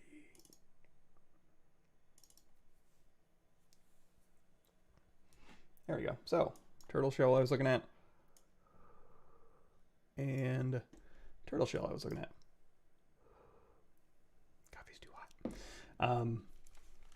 Give that a second. So you can see like, yeah, like these little spikes I pulled out. This is the overall shape I was going for. There's some other, like this, so there's also some movie reference here. And I know this was another thing I was looking at. And what was shell specific? You know, like this, you know, kind of looking at, oh, here's the movie one. You know, looking at these shells here and seeing if there's anything, you know, I got some serious subsurface scattering. It's cool looking. But yeah, just big chunky shells. But really all I was kind of eyeballing was my turtle shells. I basically just use these two images from Google for both the chest plate and the back here. So for this thing in particular, I was like, okay, let's go ahead and wrap this turtle shell around him. And then I go in here with my slice and then just say, you know, you are going to be, that's the shell shape. Oops. That's probably more likely the shell shape, something like this. And then we'll say delete hidden and then ZRemesh same, just to get those edges cleaned up. And now I got a turtle shell. And then I may go in here and we may do something like this, maybe close convex hole, Control Shift, Control W, inset polygroup all. I like to do a legacy inset so I don't get any accidental stuff. So we'll inset this a couple times, tap Alt here, and we'll say QMesh polygroup all, hold down Shift, push this back here. And now we've got our basic turtle shell. Now, I did have a ridge around here, right? But this was basically what I started with. If I want to go ahead and start subdividing this up and just figuring out like where I want my cuts to be. Now you're going to see in there, I did go through and Polypaint those cuts. So let's see if I remember how to do that using polygroup it. So basically I want a shell back here, but I also want this to be different. So I'm going to pop these out. So we're going to hover over an edge with ZModeler brush, BZM, and we're just going to polygroup these two, say delete hidden. So this will be kind of my strip. And in fact, you know what I probably did? I probably didn't even have that. If I'm a betting man, I would say this is all I had for my shell. And then I probably said split. And then I probably said, let's, I want this to meet up in the middle. So I'm gonna get rid of half of this, turn off X symmetry, Control Shift, Alt, delete hidden. And then we're gonna hold down Alt. And I was gonna let go of Alt. And we're going to, come on, paint, and then tap Alt, holding down Alt to paint, and then tapping Alt just to get different polygroups, probably for every other one. And if I'm ever like, oh, I wish I hadn't deleted the other one, duplicate it off, you know, work on your shell as a separate object. Oops. There you go. So these are all separate polygroups, and then literally going in here to edge loop, panel loops, and we'll drop the loops down maybe to 1. Polish down, we don't want to polish anything. Bevel we'll play around with, and that thickness we're probably going to crank up. And you know, bevel down to 0, or maybe a very low amount. And then we'll do elevation. Let's check that out. So while I'm doing this, I kind of want them to just go in. So probably elevation to -100 so we can panel loops this in. And then I'll go ahead and give me new geometry. you know, but I could have gone through and QMesh this, but these are all separate. I had double turned on, so now every single one of these, Control-Shift-A, is its own separate block. So we're good to go. I might do a quick, you know, crease tolerance up, crease level of 2, smooth slow div of 3, just to kind of get these looking right. And I think we're good to go. On this specifically, this is a little bit different. So we're going to say Control-D. Let's crease these outside edges. So we're just going to go in here to crease those borders so those stay put a little bit better. So we're going to crease this up and subdivide a couple times. And then we're literally just going to go through here and paint. RGB turned on, ZI turned off, or BPA if you want to use the paintbrush. And then we'll turn on Polypaint for the shell. And I'm just going to go through here again, looking at my reference, like so. And we're going to go through and be like, okay, I want this. Let's say Control-D one more time. I want this to be a thing, and then I want this to be a thing, and wherever I want my shell to go. And how does it go? Yeah, it kind of goes around here, and then it's, I don't know, something like this. Yay. So now we're going to go in here to Z plugin, and we're going to say, let's go into solo mode. What's it called? I don't do this a ton. And there's, even if you don't want to use this in particular, there's real easy ways to turn this into geo. Let's go ahead and paint that all the way to the edge here. I don't polygroup it. So we have poly groups from the paint borderless. We have borders turned on. Let's do borderless. And then I didn't do what I want. Let's see. Let's delete lower. Again, I don't do this hardly at all. There we go. So now if I turn off line, you're going to see it went through and just made a different poly group without borders. Now, if you undo this and you say border, it'll go through and it'll keep the in-between spaces as a border. So you know what? Either way, I guess, you know, we'll take this border and we'll get rid of it. We'll say delete hidden. And then if I want to ZRemesh this, I want to get rid of those jagged edges. I could have, if we get to the pizza sign today, which we probably won't, you know, you can go through and manually smooth that. But in this instance, probably what I did was go down here to masking, mask our open border edges, Control Tap to invert that. And you know, you can even grow this. Let's say mask open border edges, grow a little bit, Control Tap to invert. Deformation, polish by features, open circle. Just tap that a couple times, nice and smooth. X symmetry's turned on. Instead of half, let's just do ZRemesher at a target polygon count of, oh, that's same. Target polygon count of like 7. There we go. And we'll turn on line, fill, color. Now, if you are having problems with like some of these not behaving correctly, like if these get a little bit weird, you can go ahead and split those off into their own subtool. But I think that's about what I did. Did I get more specific on that turtle shell yet? No, I'm going in there and making mouth bags already. There we go. Oh, I guess we skipped ahead a little bit, but yeah, okay. Okay. Making my shapes, polygroup it, and what did I do? Going through ZRemeshing. Okay, this I manually went through and just used QModeler, or ZModeler, sorry. So, so go through here, and we're getting ZModeler brush. Go in here, hold down the face, QMesh. Let's do extrude all polygons. I'm going to pull this through. Display properties flip. That's way down here underneath display properties. Flip my normals, and then we'll put a little border in here. Let's do polygroup all now, like so. And then we could even do like a QMesh polygroup all, and then just hold down Shift, kind of pull these up. And then if you want to move these around, go into your move brush or your snake hook brush or your move acu brush, which you probably don't have. I have move acu. It's basically just a move brush with acu curve turned on. I have a whole brush with a hotkey, so I can go through here and literally pull to corners. So you can pull things to nice sharp corners. However, I also want to go down here to topological. Let's change that range down to like 1.5. And yet that's something you can also just turn on and off. So now I can manually go through here and just kind of tighten up the graphics. And then when I go to subdiv this, I probably went through and just did, you know what, I'm gonna do a crease tolerance pretty high, and then a crease polygroups, and then crease level of 2, smooth sub div of 3, maybe crease level of 1. that'll need a pretty soft fall off, you know, and that could be the start of my turtle shell. Now, as far as detailing these out, that was kind of interesting. And I don't know that I came across a real great way to do it, but if you look at some of the movie reference that I had, I don't really see the back that well. It's kind of like big chunky layers. This has smaller chunky layers, but layers. So going through here, I'm going to turn a dynamic apply, so it's real geometry. We'll subdivide here. So now, you know, we can sculpt on this. Again, if you're going to be doing stuff on very thin meshes, like, you know, you got your clay buildup brush in here and you're going nuts on it, make sure you have backface masking. You're going to have that assigned to a hotkey. So brush is auto masking, backface masking for any brush you're going to be doing. But for this one, we'll go in here to BLA, which is our layer brush, and then just going through here. I don't necessarily, there's a way you can go in here and you can tell it underneath morph target. You can go in here and say store morph target, and then you can use the layer brush to go through and like only layer up to that layer.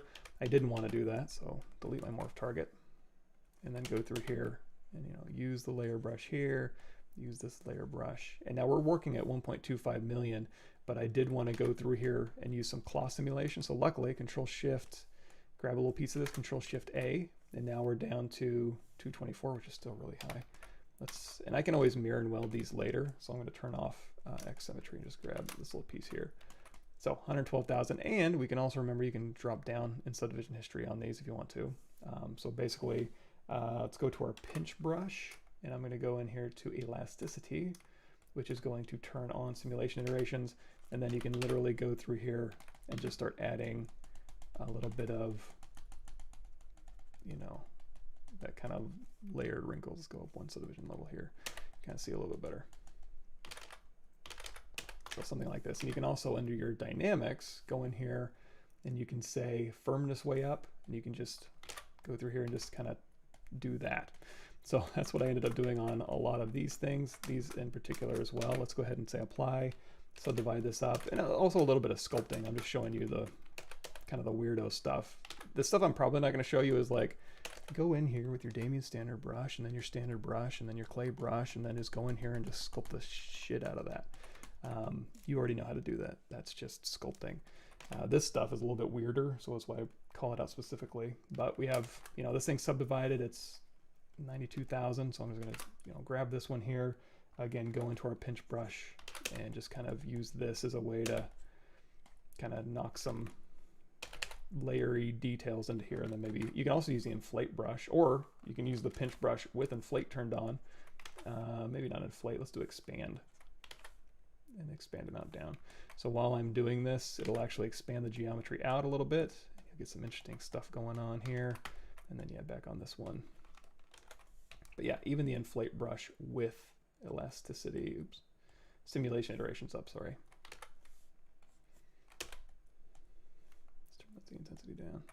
And then you can have expand turned on while you're inflating and get some cool stuff. Now, it's not all I did. So back here to this one, you know, doing all that. I also, again, if I remember correctly, underneath geometry, there is a clay polish in here. And you can do clay polish to get certain effects. But on this one, I probably did a sharp up and a resharp up, and maybe even a little bit of edge to go through. Oof, maybe it's not edge, maybe it's surface. Oof, maybe that resharps down just a little bit. I don't know, playing with these settings, maybe a negative surface. Gosh, I wish I remembered.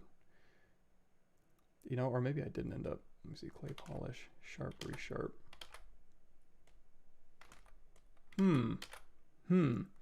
You know what? Now that I see the result, I don't know if I actually did go through and do this for the shell specifically, but for what it's worth, you can go through there and you can play with these settings to get a little bit more of an interesting result. But honestly, looking at the final result, I don't think I ended up using clay polish for that specifically, but it's there if you need it. And that's how you make a turtle shell. Okay, everything's hidden over here. Sorry, let me catch back up. Oh, and if I miss any, I apologize. I'm going through these fast now.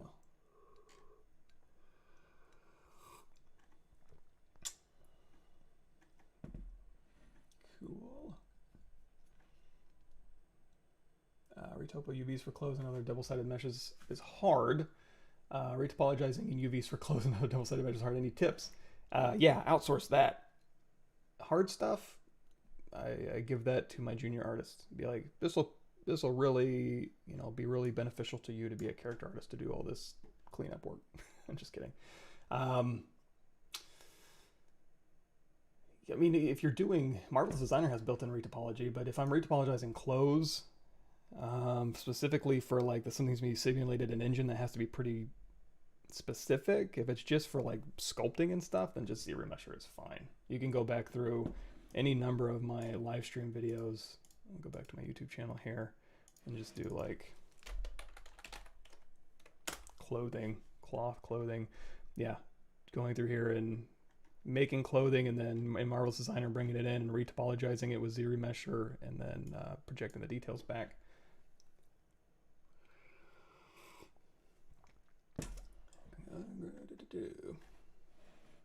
Yes, and if you want to see the specifics on like everything, I keep getting questions about my tablet. My tablet is the most vanilla plain Jane tablet, and believe me, it's, in this case, it's not the hardware that's doing much as far as, you know, executing. It's literally just a Wacom Intuos Pro Medium from 2010. Let me see my YouTube channel, workstation. There we go. So in this description of this video has the specifics, Intuos Pro Medium pen tablet, but you can see all the stuff on there if you'd like.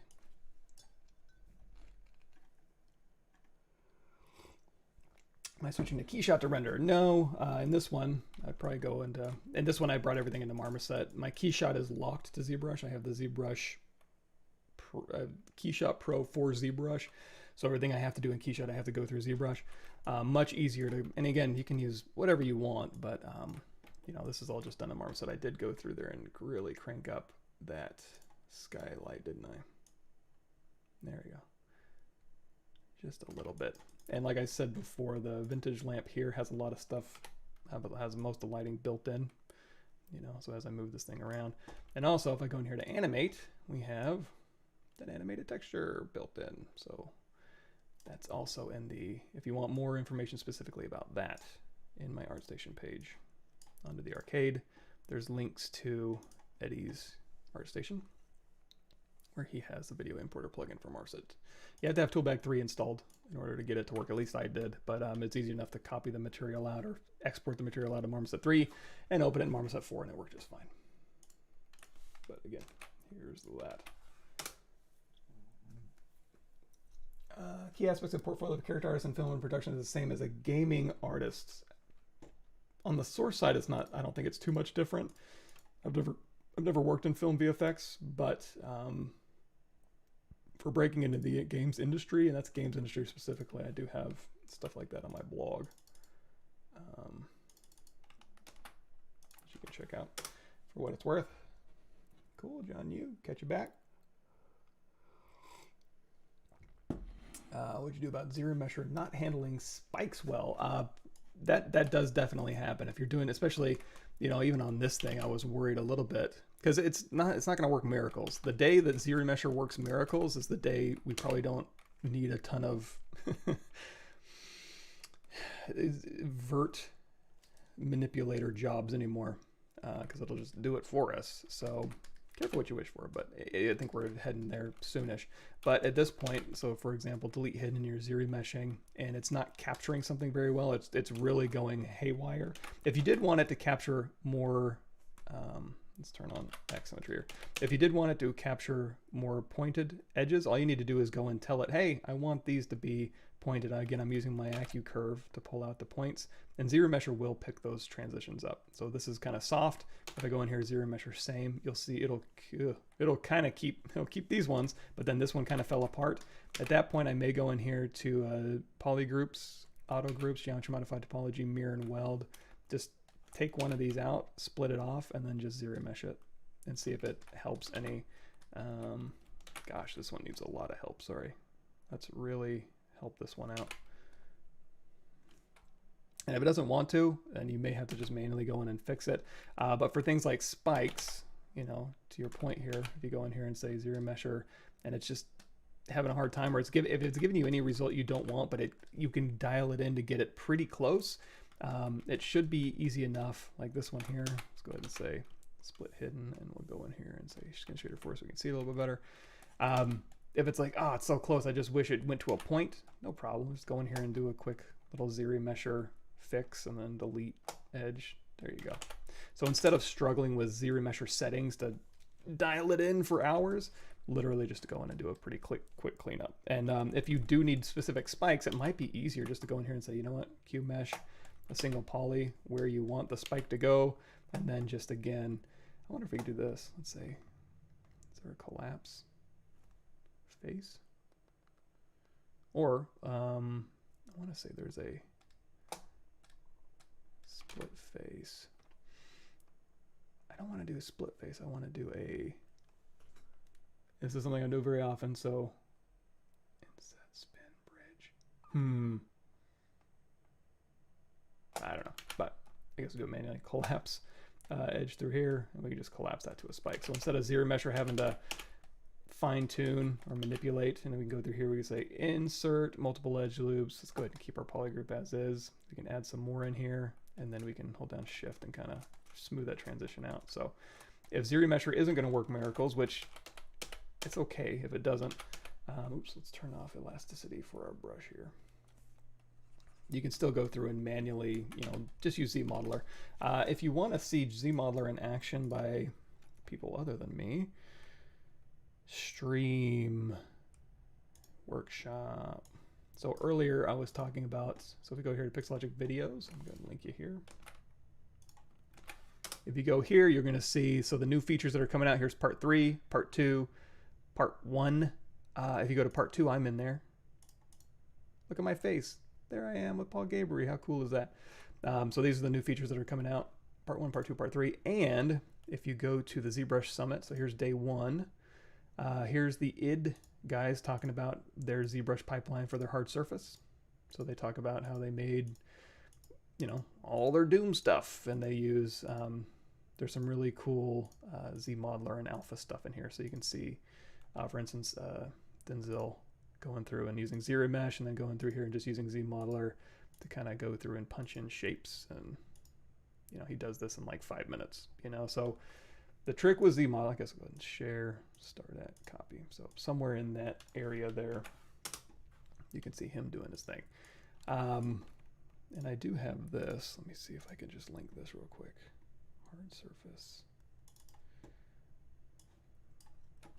So if we go down here to like artist examples, we got, I kind of have it broken down into like brute force and rebuild, and then sub-D and mixed solutions down here.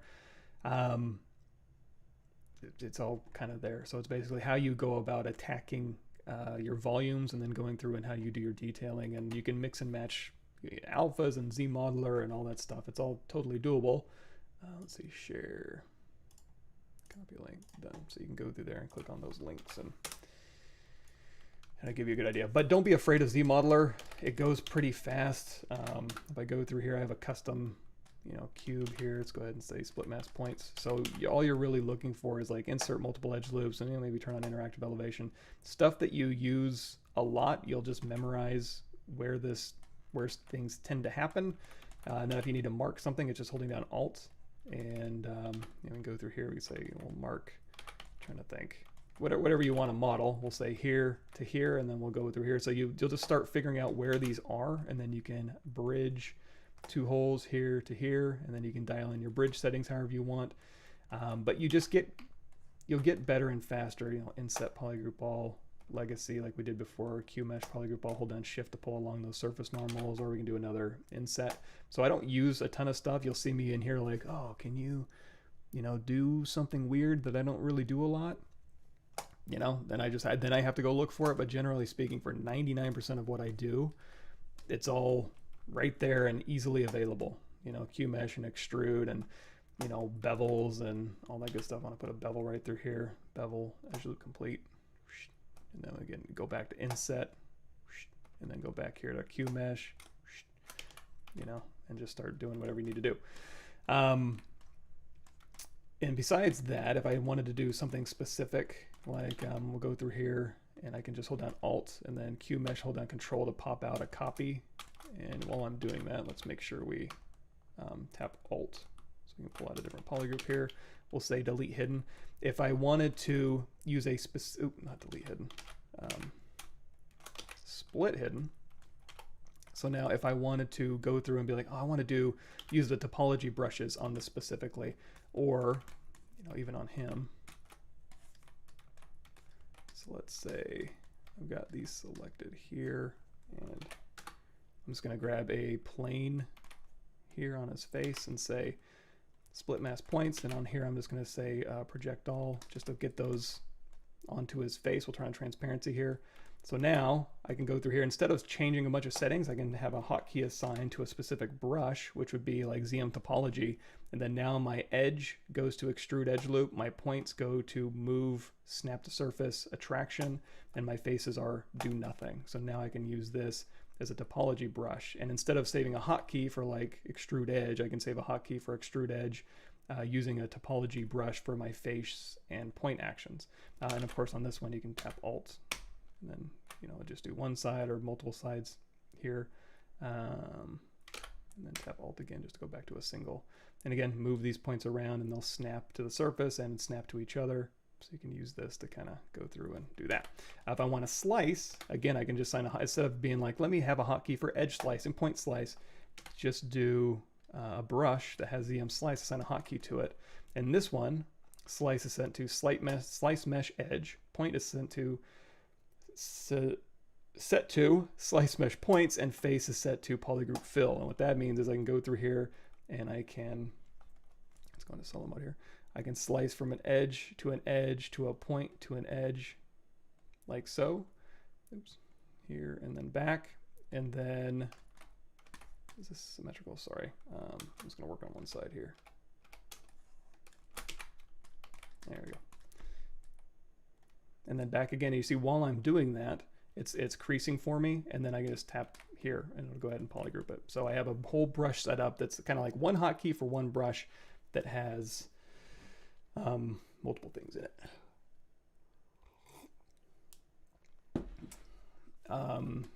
QMesh is cool in that if I go through here and I want to do, say, okay, cube, and then split mask points, and then I want to scale this out. And again, maybe I want to do like a ZRemesher, same detect edges, just give me some fresh geometry in here. Let's subdivide this, delete lower, so we got some more geometry, and we'll go ahead and scale this in. And you know what? I want to even these out again, just ZRemesh again.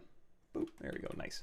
So the thing about QMesh that's cool is you can go through here and I can say, QMesh polygroup all. I can tap Control and pop out a copy. And but if I want to go back in and bridge these, instead of having to like delete and bridge two holes, I can literally just go in here and say QMesh a single poly, pull this down, and it'll stick. It'll attract and stick to that. Same thing if I want to punch something through.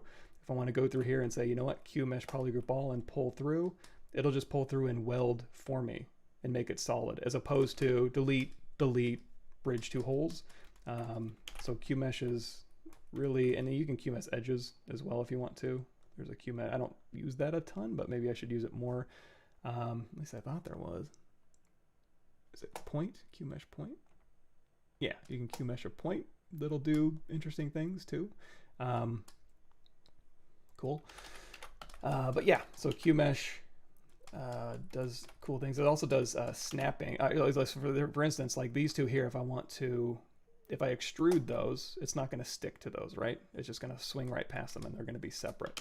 However, with QMesh, I can go QMesh and it'll snap. And you can even set these steps to be specific. So you can do full step. So QMesh polygroup all, align full step, and it'll just go boop, and it'll just snap. Or you can say, you know what, align a quarter step, so I can snap and go 1, 2, 3, 4. So if you want to, have this go down half, it'll do that for you. So that way, just a little bit faster and easier. And then again, we can go like inset, polygroup all, legacy, and then QMesh. Now again, I'm doing polygroup all, and all these things were the same polygroup, so I can do these at the same time. Or if I want to leave these alone, one, I can go switch this to polygroup island, and then it's just going to do this. So inset polygroup island, and then it'll ignore those over there, and then QMesh polygroup island, like so. Or I could literally just isolate these, say polygroups auto groups, and then QMesh polygroup all, and now it's its own thing. But yeah, a lot of really cool stuff you can do in here. And you know, delete bridge I use quite a bit. Bridge 2 holes I use quite a bit for some stuff. Extender I use for some stuff. Trying to think what else I do a lot of, but just spend half a day forcing yourself to, you know, learn where the basics of what you like to use. But the other thing that's interesting too is when I used to model in Maya, hard surface modeling, it was a lot of edge stuff. I was constantly like edge selections, selecting things, moving, extruding edges, edge. You can do that in here, but what I would suggest if you insist on that, plane mid. And in ZBrush I tend to hard surface model with volumes, but if you want to model with edges, maybe go in here to dynamic, smooth down to 0, turn up a little bit of thickness, and then you can go through here and do like go to your topology brush. So you can go through here and just, you know, and the other thing too is you can start pulling this out and you can tap shift and it'll constrain it, you know, to, you know, down, up, free. So you can kind of do that, you know, whatever you want to do there. But in ZBrush, I tend to work more volume specific. So instead of working with edges, I'll just QMesh, polygroup all, display properties, flip, and then, you know, I'll tend to just grab entire pieces as opposed to dealing with just edge selections and stuff like that. And also one thing I miss the most if I ever have to step out of ZBrush to do modeling is polygroups, like selection sets. Visual polygroups are the best, and I can even reset these just by going here and, like, you know, group by normals. You know, it's like, okay, I got all the polygroups here, inset, yoink, you know, whatever I want to do. And then in this case, maybe equidistant is what I would look for in this corner piece as opposed to legacy. So I get nice equidistant edges. But just knowing where that is. Oh, if you want to know more about that, again, ArtStation page, I think there's a real ugly dude in here. Intro to ZBrush new and updated. This has, I don't know why ArtStation is so slow today, but that has like, I don't know, 60 videos that'll get you all caught up. And it's also here underneath my created playlists here. Intro to ZBrush new and updated. So go check that out. You can get it up and rolling. And in there is the basics of, you know, kind of ZBrush weirdo stuff up front. And then all the basics of brushes and polypainting materials. And way down here, ZModeler, polygon, edge, point, subdivisions, and creasing. So these 32 through 35 will be good.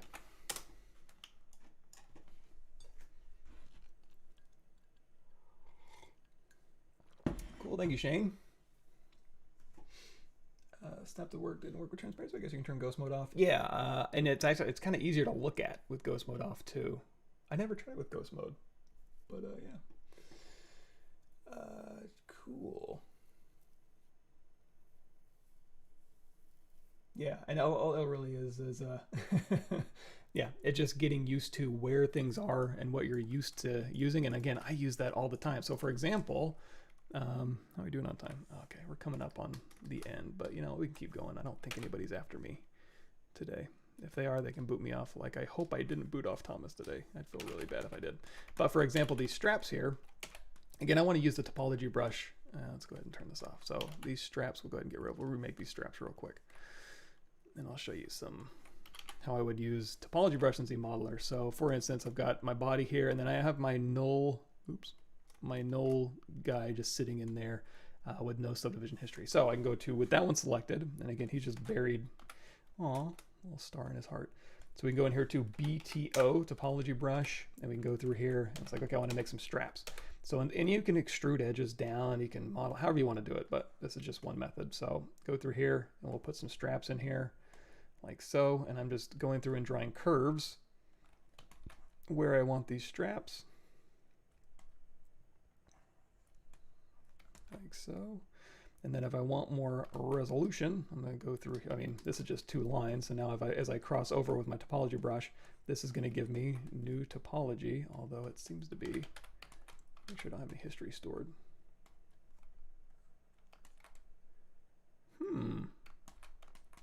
That's interesting. 1, 2, yes. That's a new one. Okay, seems to be doing okay. So going through here, and we're just going back and forth. And you could use ZSpheres. I use ZSphere topology for certain things. There we go. I don't know why that was being weird, but it's fine now. I'll go through with ZSphere topology a lot, and it's pretty, again, ZSphere topology may be, oh, it's clunky and it feels weird. It goes pretty fast once you get the basics of it. So here's like this, and I just tap on, and that's going to give me the thickness. I don't need to, you can adjust the brush size to get different thickness. That's fine. The split mask points, and in fact, I'm just going to work on one side here. X symmetry off, delete hidden. If we want to thin these out, we have polygroups on all different sides here. So we can say, again, QMesh, polygroup all, and then just tap shift. Oops. Polygroup all. Did it do something weird? Did it twist on me? All sorts of weirdo stuff happening on this one for some reason. Or here's another way. You know, you can use this poly brush. You can also, how I did the hand wraps here, let's go ahead and say duplicate. And I'm going to say, let's drop down to the level 2, delete higher, delete lower, Control Shift tap where I want the geometry to go, delete hidden. Go into solo mode here, Control W, make it all one polygroup. Again, I'm just going to do one side. And then Control Shift, go in here to slice curve, and then hold down spacebar, brush radius, so I can go through here and make all these slices the same radius, maybe a little smaller. 2, 3, Control Shift, grab the, grab these polygroups here, geometry modify topology, delete hidden, ZRemesh half, depth size down to 0, and just get some simple straps going. And then from here, QMesh, all polygons, pull these out, and now we have, you know, straps. Now if I wanted to turn this into a strap with a buckle that like looped around, let's go ahead and grab a little piece of this one, Control Shift A, split hidden, hold down Alt, and we'll go ahead and, you know what, I guess we'll do this. Let's go through here and QMesh, polygroup all this back. And then I can hold down Control, let's go to solo mode here, Control Alt, kind of like mask lasso a little bit better. There we go. So I can kind of rotate these out, and then I want this to kind of go over the other side, so we'll just QMesh this out like so. Oops. Now if I want to move these, like we did before, auto masking, and there's a move with topological brush you can set a hotkey to in your brushes, but I just have my brush menu open and I just toggle settings on and off as I need them. So now I have this. Now if I want this to loop back over, still pretty easy. I can go through here and hold down Alt and then Paint and then QMesh polygroup all, pull out a copy, and I can pull out, tap Alt to get a new polygroup here, so you can make a copy here. And then between these, you can go through here and then just say delete a single poly, and then bridge 2 holes again, so here to here, and then you can just bridge this geometry. And the resolution is kind of dependent on what you set.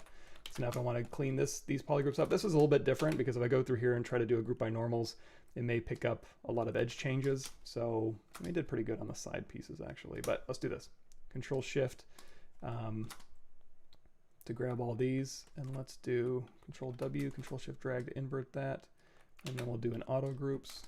So now we have interior, exterior, and now in this point, we can go through here, crease polygroup, turn on dynamic, crease level of 2, smooth subdiv of 3, and you're going to see I have all this packed right in here in my custom menu that I have assigned to a hotkey, as opposed to going in here and saying geometry, crease level here, dynamic, smooth subdiv here. It's all right here where I need it. So there's my strap, and then we go BI brush insert, and you know what I did? I think I probably had, I might have had clothing snaps in here, snap assembly. Go through here and just kind of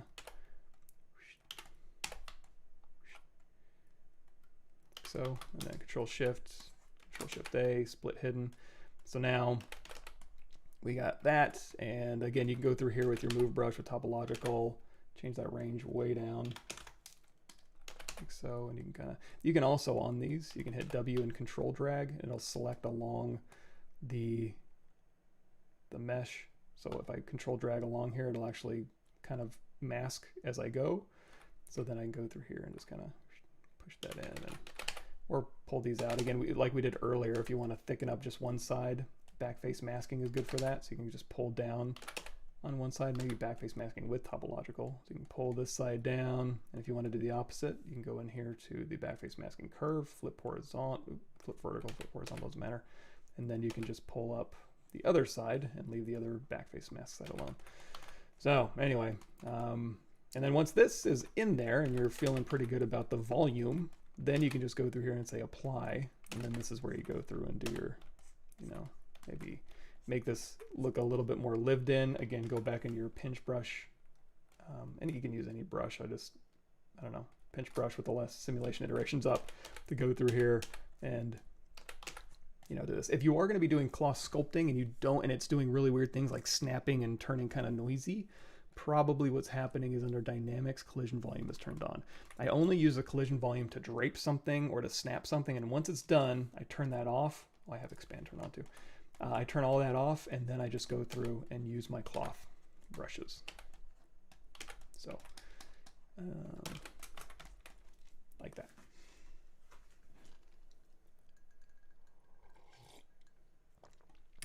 Stream next time, like fixing the ZModeler Edgeflow things, have a hard time fixing Edgeflow. I don't really do a lot of that. ZRemesher does a lot of that for me. I'm trying to see if I have a good example here. Like basically ZModeler gets me 85% there. I'll do some minor Edgeflow tweaks, kind of like how we did here, where I'll collapse some stuff. Let's see if let's do this. Control Shift Alt, delete hidden, close holes.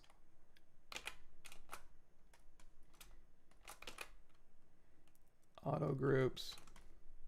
I just want these here. Delete hidden. Control W.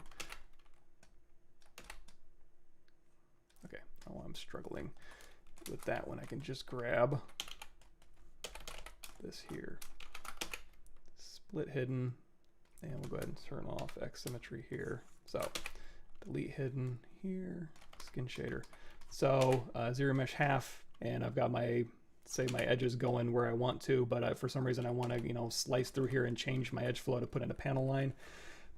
Probably I might consider just using chisel brushes. So while I'm going through B, C, brush, chisel, and just going through here and using this as a panel line alternative. Of course, maybe, you know, that's a little destructive. I also might consider going through here and saying, you know what, let's go to my topology here, and then maybe go grab a plane and then split mask points, and let's turn on solo here so that I can actually use this as a Boolean. So again, we're going to use topology here, so we can go through and transparency mode on, use this as free, go through here, and we'll just put in a panel line where I want it. And this is one thing that people did as well. So we can just create a panel line here, and let's cut all the way through. Nope, not bridge, 2 holes. What the hell? Did I have the wrong thing selected? Oops, I went to the wrong thing, sorry. So here is my panel line, and again, I can move this to change that flow. And then we're going to say QMesh, polygroup all, up, and you know what, let's push it in just a little bit here and go through here and say insert multiple edge loops, interactive elevation. We can pull it in, an edge in here and then kind of, you know, bump it out a little bit. And then of course this, if I'm going to Boolean something, QMesh polygroup all, 10 step is fine, just keep it on default. Push this back, display properties flip. You know what, we'll just run a crease on this one, crease level of 2 or 3, smooth div of 4. And then for this one here, our Boolean, we'll put this below, assign this to a Boolean mesh. So this will be kind of like a non-destructive Boolean. Of course, we probably want to run a crease on here, turn on dynamic, and then if we want to tighten up these corners, we can make sure a crease goes across here. So crease, oops, crease, edge loop complete here. And then now when I hit D, it'll keep those. Let's do crease level of 3, smooth div of 4. You know, keep those nice and crispy. Or you can insert, you can still go in and insert. So insert single edge loop, and you can put in control loops if you need to. So kind of manually go through and tighten those up however you need. And you can do your own custom IMM brushes. You can slice through here, frame a mesh, you know, get different profiles in there. It's all totally doable. And again, you can even go through here. You can use your sculpting brushes still too. Go in here and you can pinch stuff to thin it out, or scale stuff, or move stuff. You know, it's all, oh, we have backface masking turned on. It's all still totally doable. However, to get back to your original question here, and we have this, we'll do Shift D, isolate this, delete hidden, and we're like, okay, but I do want to cut across. So we're going to say slice a curve, and I want it to go, you know, maybe an arbitrary line, because you don't want to be bound by, oops, let's also turn off brush radius. You don't want to be bound by just the geometry that you have. In fact, let's do this, Control D, delete lower. There we go, a little bit more resolution. So I've got a panel line I want to cut through here, but now it's totally gross. First thing I might do is go into weld. So geometry, modify topology, weld points, crank that weld distance up. And if that's not doing it, do close circle, and then I'll grab more pieces.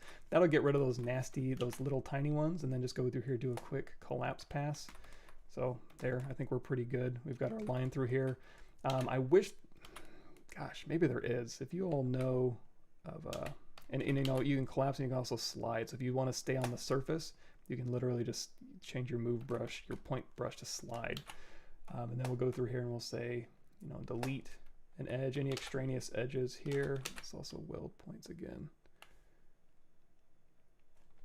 So any, oh yeah, and then collapsing. So again, collapse, kind of just doing your cleanup here, and then sliding, and then deleting, like so. And then if you end up accidentally doing face actions, remember you can just set it to nothing, so it doesn't actually accidentally cramp your style. So going through here, doing my cleanup with my edges. For some reason, it really wants to delete those edges. No problem. Just bridge edges. You want to make these same polygroup. Hold down Alt to paint, and then Shift. So if you wanted to paint these red, just hold down Alt and then tap Shift to inherit those polygroups, and then just keep painting. And then if you want to paint blue, hold down Alt, start painting, tap Shift, hold down Shift, and then it'll start painting with that polygroup. So you can quickly do cleanup. Now, as far as like, oh, but now I have corners here and corners here. How do I resolve that? Ugh, it's not fun, but I'll go back down here to my slice and I'll say, okay, U to U, down to here, over to here, and then U to U. And I'll hit spacebar to readjust. And then again, I'm just going to do a quick increase all, and then again, just do a cleanup.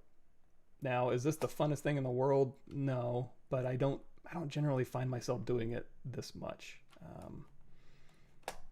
I don't change a lot of edge flow. That's another thing too. When I was in Maya modeling, oh my God, it was all about going through and edges and changing modeling flows. I don't find myself doing that a ton.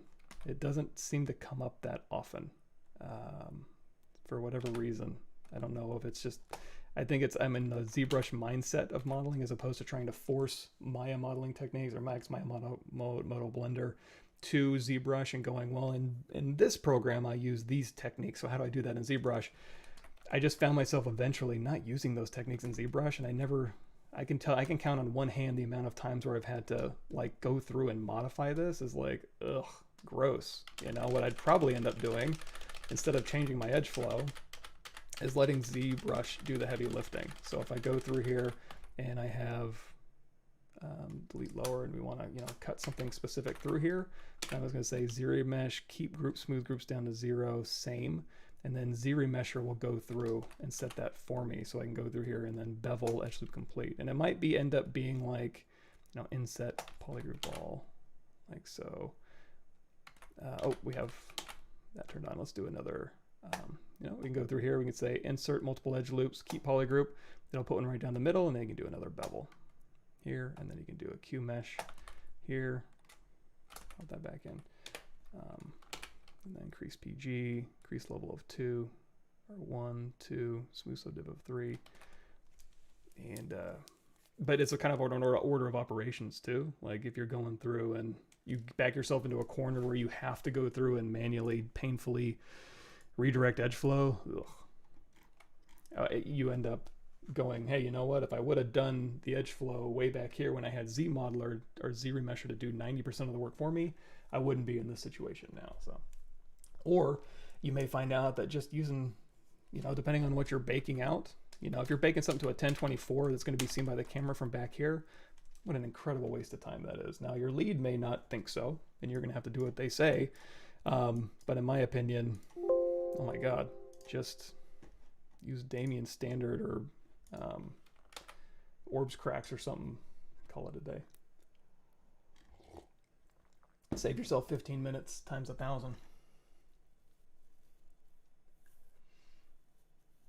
Cool, thank you, Aaron. Dynamics are just okay. So I'm looking through here real quick. We'll get caught up and we'll head out. We're past time here. Cool. Apply all dynamic subdivisions and delete lower. Okay, so there is a way to apply dynamic to all. There's a Z plugin clean tool utility where you can say dynamic subdivision to subdivision all. I don't know that there's a delete lower on everything, but what you could do, if you have subdivisions on here, you can go into ZPlug, and there is a actions somewhere in here, ZRepeat it.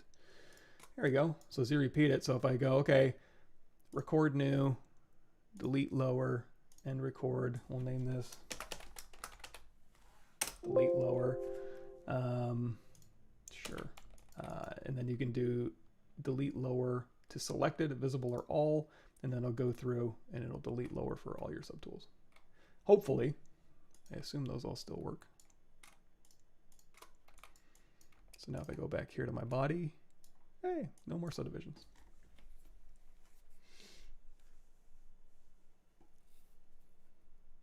Yeah, James says I have a lot more control with ZSphere topology. I totally agree. So basically, what I do a lot is I'll take a ZSphere and I'll append it, and it'll go, you know, somewhere in my scene. And if I'm just doing something specific, like I'll just isolate down to just, you know, if I want to know where everything is, just Alt tap the body, Shift bent arrow down, ZSphere, Shift bent arrow down, everything's at the bottom. Here we go. So I have X symmetry turned on, tap X, E to scale down, transparency on, W to move. And then with all this going, I'm going to say, let's switch over to matte cap pearl, kind of a mid gray. And then with ZSpheres down here, you're going to have like topology, edit topology. And then now you can have, like James says, all the control in the world to go through and just make the exact shape and flow that you want. And you may feel like, oh, it's so tedious compared to just dragging edges. It's not that bad. Maybe because I've been using it for 20 years, but you can use move and everything's going to snap to the surface. You can hit Q to go back in the draw mode, and you can go different directions, and you can bridge with this too. So like with the topology brush, everything's going to want to stick to a mesh. But in here, I can go, whoop, let's go up and bridge, and then we can just cut across. So we'll just hit, again, we're in Q mode.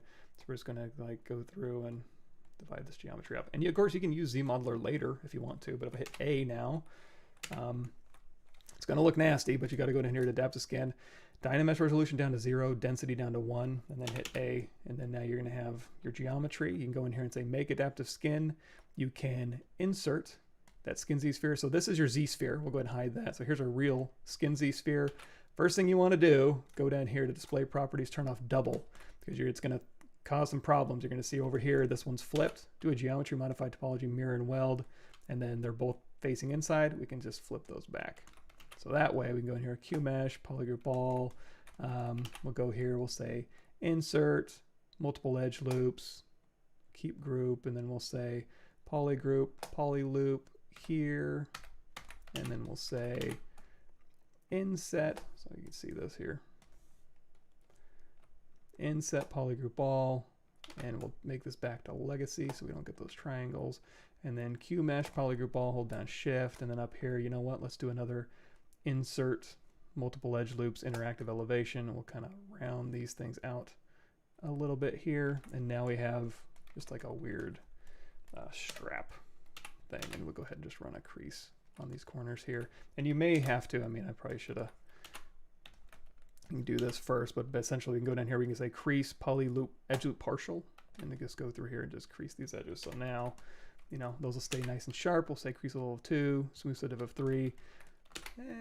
Maybe, and you can always put in control loops if you want to, but you know, now you have weird little thing.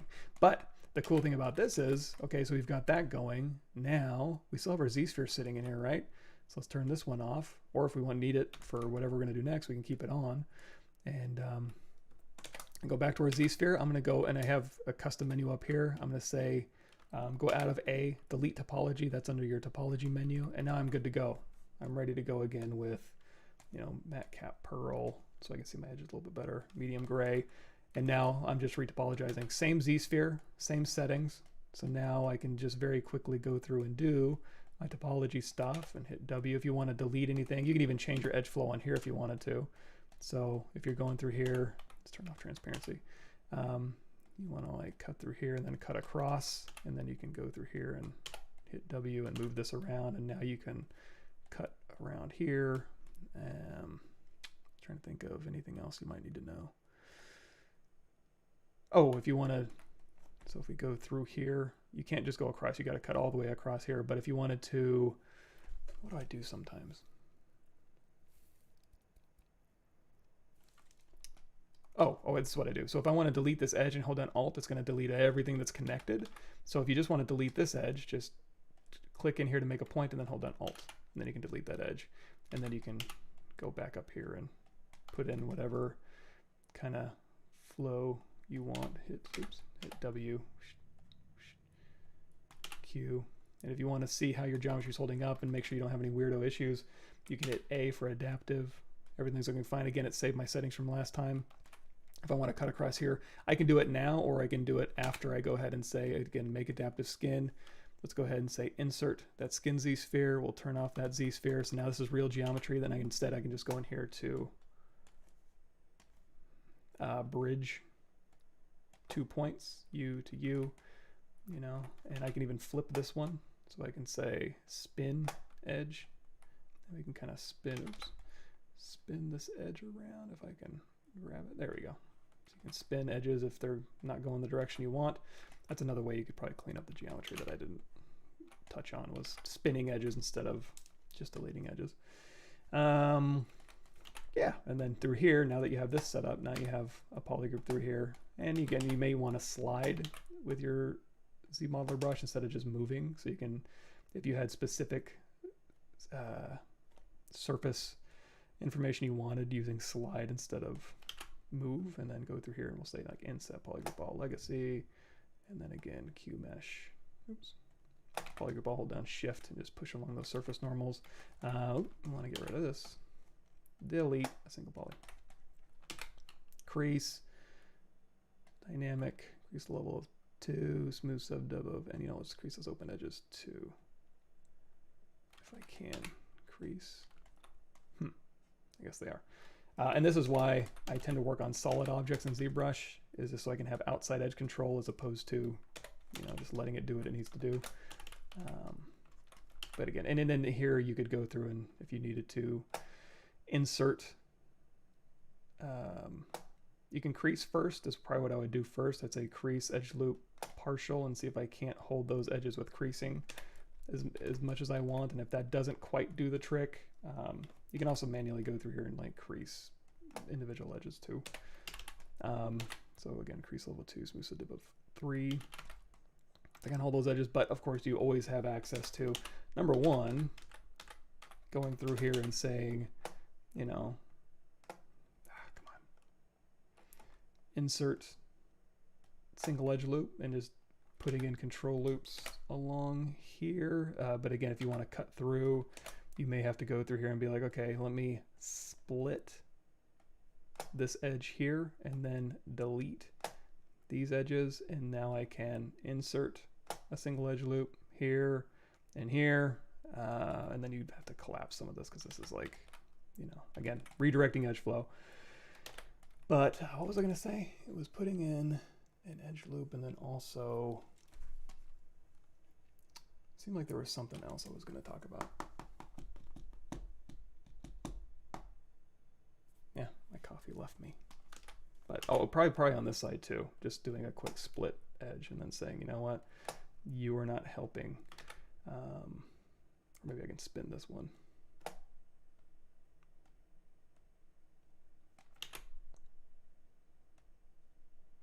There we go. And now on this one, I can just bevel. Put a bevel here. Of course, if I want to go through here and match these, I can. There we go. But yeah, that's a lot of, I don't know, that's a lot of finagling. It's just box modeling, and again, you can save your hotkeys to different ZModeler brushes to have different actions and get by. But again, I thought there was something else I wanted to go in there and talk about, but cool.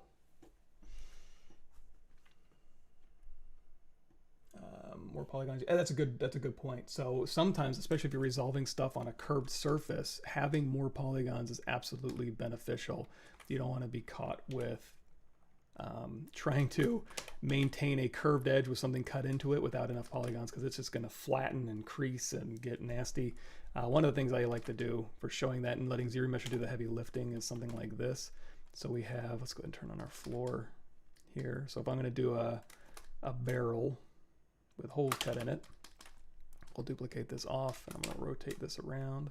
Let's go out of solo mode. We're going to scale this down, and then hold down Alt and pull, and then just, oops, sorry, Control and pull. There we go. And then we're going to duplicate this off, and then we're going to put this here. Oops. And then we're going to move this back. We'll offset these just a bit.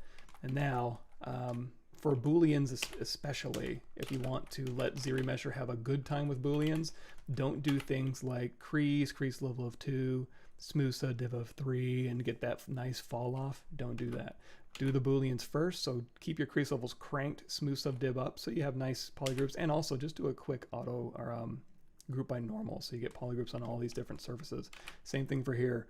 Group by normals. This one doesn't matter too much because we're just cutting through with this one polygroup, but I don't know. We'll just merge these two together, and we'll say group by normals, and then we'll do a quick crease level 15, smooth sub div of 3, crease PG, get those nice and crispy. So now when I go down here and I say I want to do a Boolean mesh subtractive, so here's our live Boolean, cut through, and I'm cutting all the way through, so it's a solid mesh, but of course I want the barrel to be able to go through end to end, right?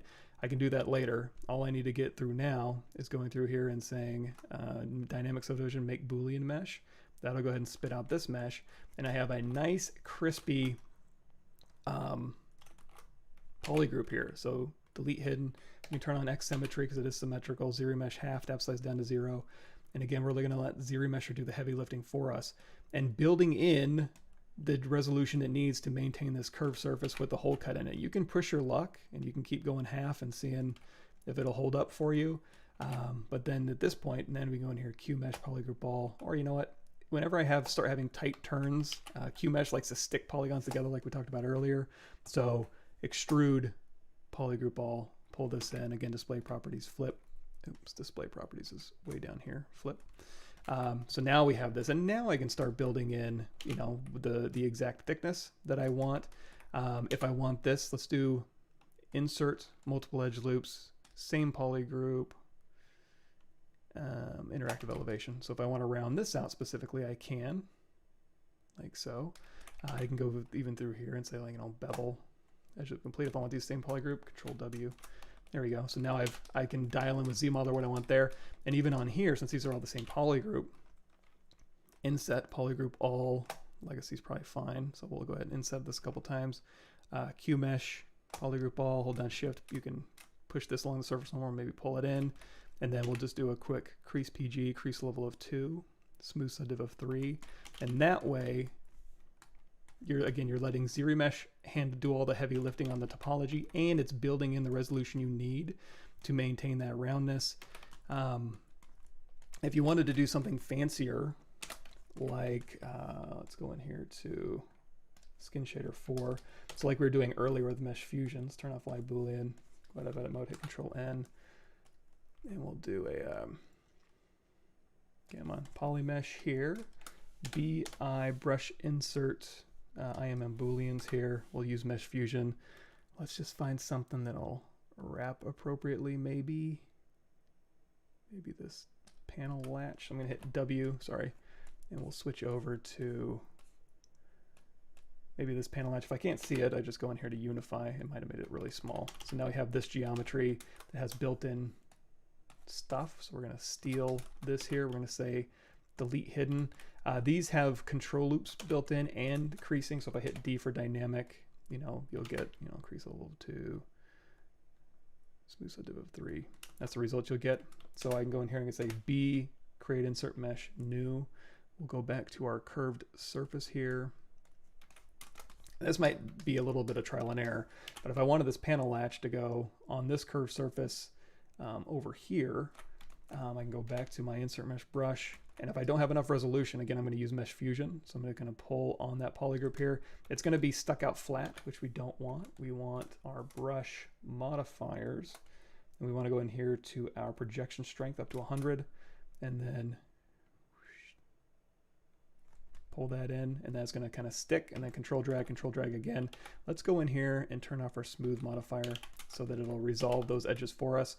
Again, it's putting in a lot of extra geometry in here. So at this point, it may be beneficial for us to say, you know what, let's turn off dynamic. I'm just going to hit Control D and then delete lower so we have more geometry. Oops. Smooth subdivisions on. Divide, delete lower so we have more geometry to work with. And then now I can go through and have, again, more geometry. So when I go through here and say, you know, use my thing here. And I probably should be more careful about this. So I probably won't need 2 less. So hold down on this one. I can just hold down Alt and just start painting over those to get rid of those. There we go. So now this will match a little bit closer to what I'm looking for here. And then turn smooth subdivider off. There we go. So now that'll build the geometry in on the curve. I can hit D for dynamic, crease level 2, smooth subdivider 3.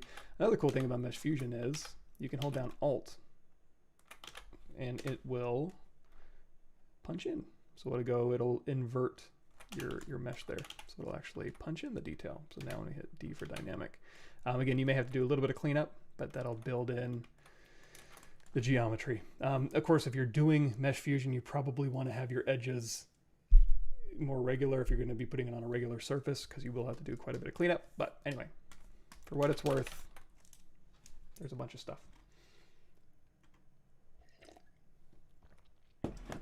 I agree.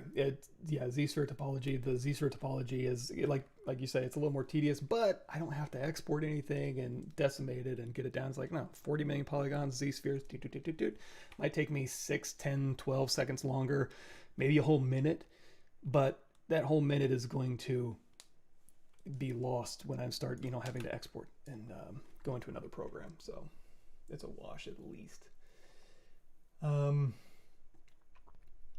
Can there be a config with your custom menu? My custom menu is nothing special. It's pretty lame actually. So here's my modified topology. Here's my untitled, which should be poly modeling maybe. And then up here is my Z-spheres. Of course, you need Z-spheres selected in order for those to show up because it's context sensitive. So we go in here to Tool, and we have Z-spheres. And then there it is. Edit topology, make depth skin, dynamic resolution, density, delete. And this one I usually have shut just because I'm in here 99% of the time. But if I'm going to be doing some heavy topology, all I got to do is boop, open up Z-spheres, go at it. Which one of my vids? That would be back to this one. Videos 32, 33, 34, and 35. All right in this playlist here. Intro to ZBrush.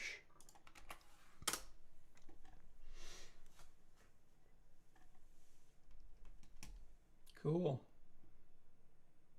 Alrighty. And I might have it. It might be on my Gumroad. Here, let me open this up. Let's see, Pavlovich. Or my QBrush page. So here's my Gumroad, and if I've updated it, way down at the bottom here, intro to ZBrush files. Where's that at? And it's free, so there's a bunch of stuff in here. And then in here, there